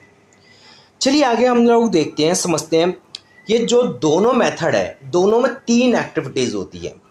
अब ये 3 एक्टिविटीज़ कौन सी होती है हमें पता है, ऑपरेटिंग होती है। सर हमें ज़्यादा मत बताइए, हमें पता है ऑपरेटिंग एक्टिविटीज़ होती है, इन्वेस्टिंग होती है एंड फाइनेंसिंग एक्टिविटी होती है।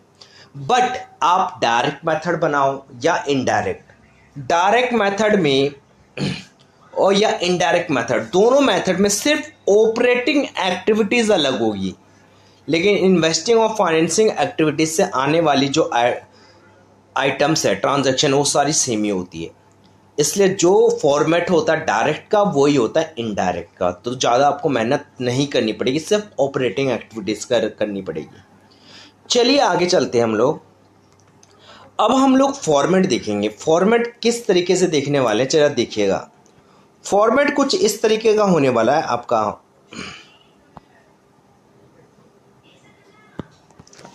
फॉर्मेट जो है वो कुछ इस तरीके से होने वाला है। फॉर्मेट में हम समझेंगे डायरेक्ट मेथड और इनडायरेक्ट मेथड। ज़रा ध्यान दीजिएगा। डायरेक्ट मेथड में ऑपरेटिंग एक्टिविटीज से पैसा कैसे आता है। अगर हम कैश में सेल कर रहे हैं, अगर हम कैश में सेल्स कर रहे हैं तो पैसा आएगा। डेटर या कस्टमर से पैसे रिसीव कर रहे हैं, कलेक्ट कर रहे हैं तो पैसा आएगा, इनफ्लो। ये ऑपरेटिंग होता है। डायरेक्टली जो पैसा आता है वो डायरेक्ट मेथड में कंसिडर किया जाएगा। अगर बिजनेस चला रहे हैं तो सेल तो होगी। अब कैश सेल्स हो रही है, कलेक्शन हो रहा है डेटर से, तो पैसे आ रहे हैं, लेकिन कैश परचेज में पैसे जाते हैं। पेमेंट करते हो क्रेडिटर को, सप्लायर को, जिनसे उधार सामान खरीदा है तो पैसे जाते हैं। ऑपरेटिंग एक्सपेंस के लिए पैसे पे करते हो तो पैसे जाएंगे। रॉयल्टी और फीस कमीशन रिसीव करोगे, रॉयल्टी फीस कमीशन ये बिजनेस के अंदर रिसीव होता है तो इनकम आएगा। और इनकम टैक्स कहीं पे किया था वो रिफंड हो जाएगा तो पैसा आएगा। इन सभी को जब जोड़ देते हैं बच्चे तो यही हमारा कहलाता है cash flow from operating activities. Plus में आया तो फ्लो लिखना, माइनस में आया तो यूज लिखना। अब बात आती है इनडायरेक्ट मेथड में क्या करें सर। इनडायरेक्ट मेथड में बता देता हूँ बेटा। इनडायरेक्ट मेथड में हम डिस्कस करेंगे लेटर, बाद में डिस्कस करेंगे। ये लेस नहीं है, लेटर है, ठीक है। तो लेटर डिस्कस करने वाले हैं। क्या डिस्कस करेंगे, क्योंकि ये प्रॉफिट एंड लॉस की मदद से बनाया जाता है, इसलिए इसे बाद में बात करेंगे।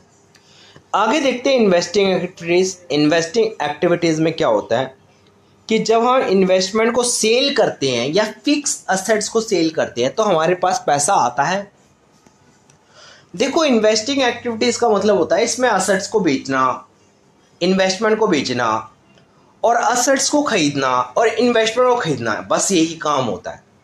यही बिजनेस को आगे एक्सपेंड करते हैं और बिजनेस को ख़त्म भी करते हैं। तो अगर हम कैश सेल्स कर रहे हैं, फिक्स असेट्स को बेच दे रहे हैं, इन्वेस्टमेंट को बेच रहे हैं, पैसा आएगा। या हमने किसी को एडवांस दे रखा था, उससे पैसा रिसीव कर लिया तो पैसा आएगा। इंटरेस्ट रिसीव कर रहे हैं या इनकम, सॉरी यहाँ पे इनकम आएगा बच्चे, ये इनकम है। और स्टार का मतलब है, स्टार का मतलब डिटेल में आपको पढ़ना पड़ेगा। इनकम यहाँ पे मैं लिख रहा हूँ, इनकम अगर आप रिसीव कर रहे हो इन्वेस्टमेंट से तो वो भी पैसा आता है। ये क्या होता है डिटेल में पढ़ेंगे। कैश परचेज कर रहे हैं फिक्स असेट्स तो पैसा जाएगा। कैपिटल गेन टैक्स, अगर हम कोई चीज़ बेचते हैं तो उस पर कैपिटल गेन टैक्स लगता है, टैक्स होता है एक, वो पे करेंगे तो पैसा जाएगा। या फिक्स असेट्स को बेच रहे हैं, उस पर कमीशन दे रहे हैं तो उस पर कोई एक्सपेंस होता है तो पैसा जाता है। ये पूरा टोटल कर दो तो ये फाइनेंसिंग एक्टिविटीज़ आ जाएगा।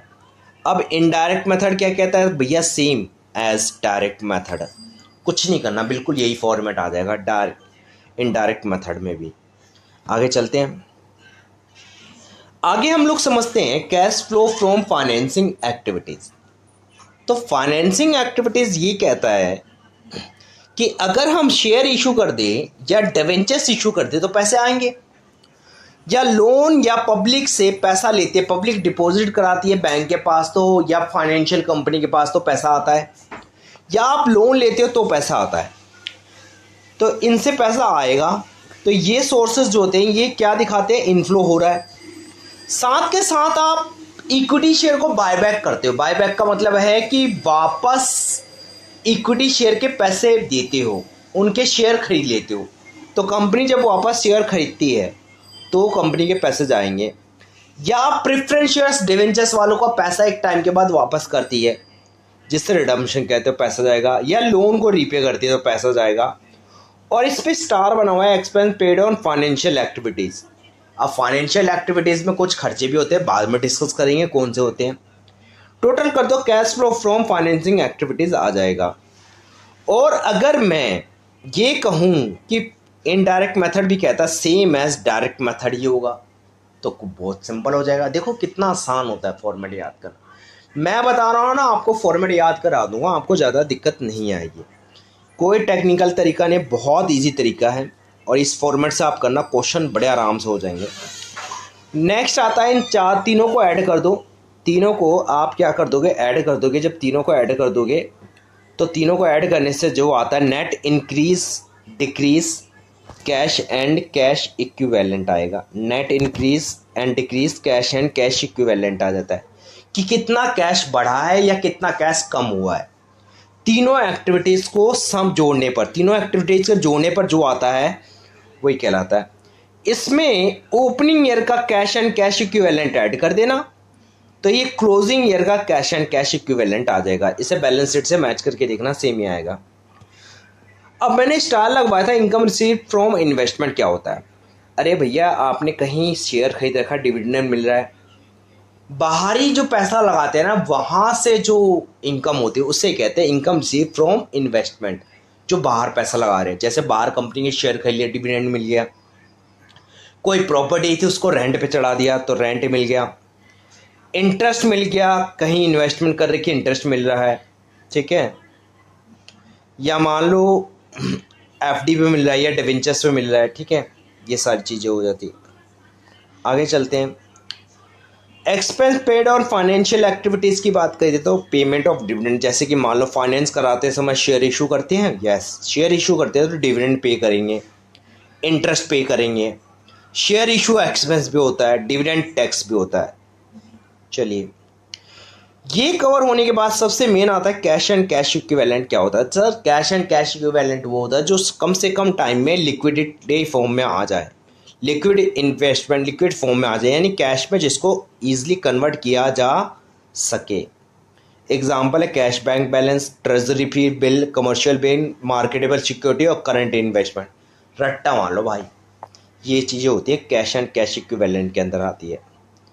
आगे जानते हैं कैश फ्लो स्टेटमेंट जब तैयार करते हैं, जब कैश फ्लो स्टेटमेंट प्रिपेयर करेंगे तो बेटा ध्यान रखना, यहाँ पे कैश फ्लो स्टेटमेंट दो तरीके से बनाएंगे, एक तो विदाउट एडजस्टमेंट और एक विद एडजस्टमेंट। विदाउट एडजस्टमेंट में कुछ नहीं करना होता, जो करंट ईयर और प्रीवियस ईयर का बैलेंस दिया हुआ होगा ना, उसका डिफरेंस ले लेना। और डिफरेंस में आप लोग एक चीज़ देखना, अगर असेट्स की वैल्यू कम हो रही है तो इसका मतलब ये है कि वो सेल्स हो रही है, उससे पैसा आएगा, इनफ्लो होगा। और लायबिलिटी के केस में क्या देखना, अगर लायबिलिटी की वैल्यू बढ़ रही है तो इसका मतलब शेयर इशू हो रहे हैं, डिबेंचर्स इशू हो रहे हैं। और साथ के साथ या तो बोरो हो रहा है, या तो पैसा क्या हो रहा है, बोरो हो रहा है, तभी पैसा आएगा, ठीक है। असेट्स के केस में क्या देखेंगे, अगर मान लो परचेज किया आपने, परचेज करेंगे, असेट्स की वैल्यू बढ़ गई, तो बढ़ गई का मतलब ये आपने असेट्स परचेज किया, इससे पैसा जाएगा। और लायबिलिटी अगर कम हो, वैल्यू कम हो रही है तो इसका मतलब रीपेमेंट किया, इससे भी पैसा जाता है। चलिए, यहाँ तक हो गया था। अब इसके बाद सिर्फ एक आइटम रह रहा है, वो है फॉर्मेट ऑपरेटिंग एक्टिविटीज़ का, जो मैंने छुड़वाया था। उसको हम लोग नेक्स्ट वीडियो में करेंगे। आप मेरे चैनल को सब्सक्राइब करो, साथ के साथ लाइक भी करो और कमेंट करो नेक्स्ट वीडियो के लिए। So thank you so much for watching my video.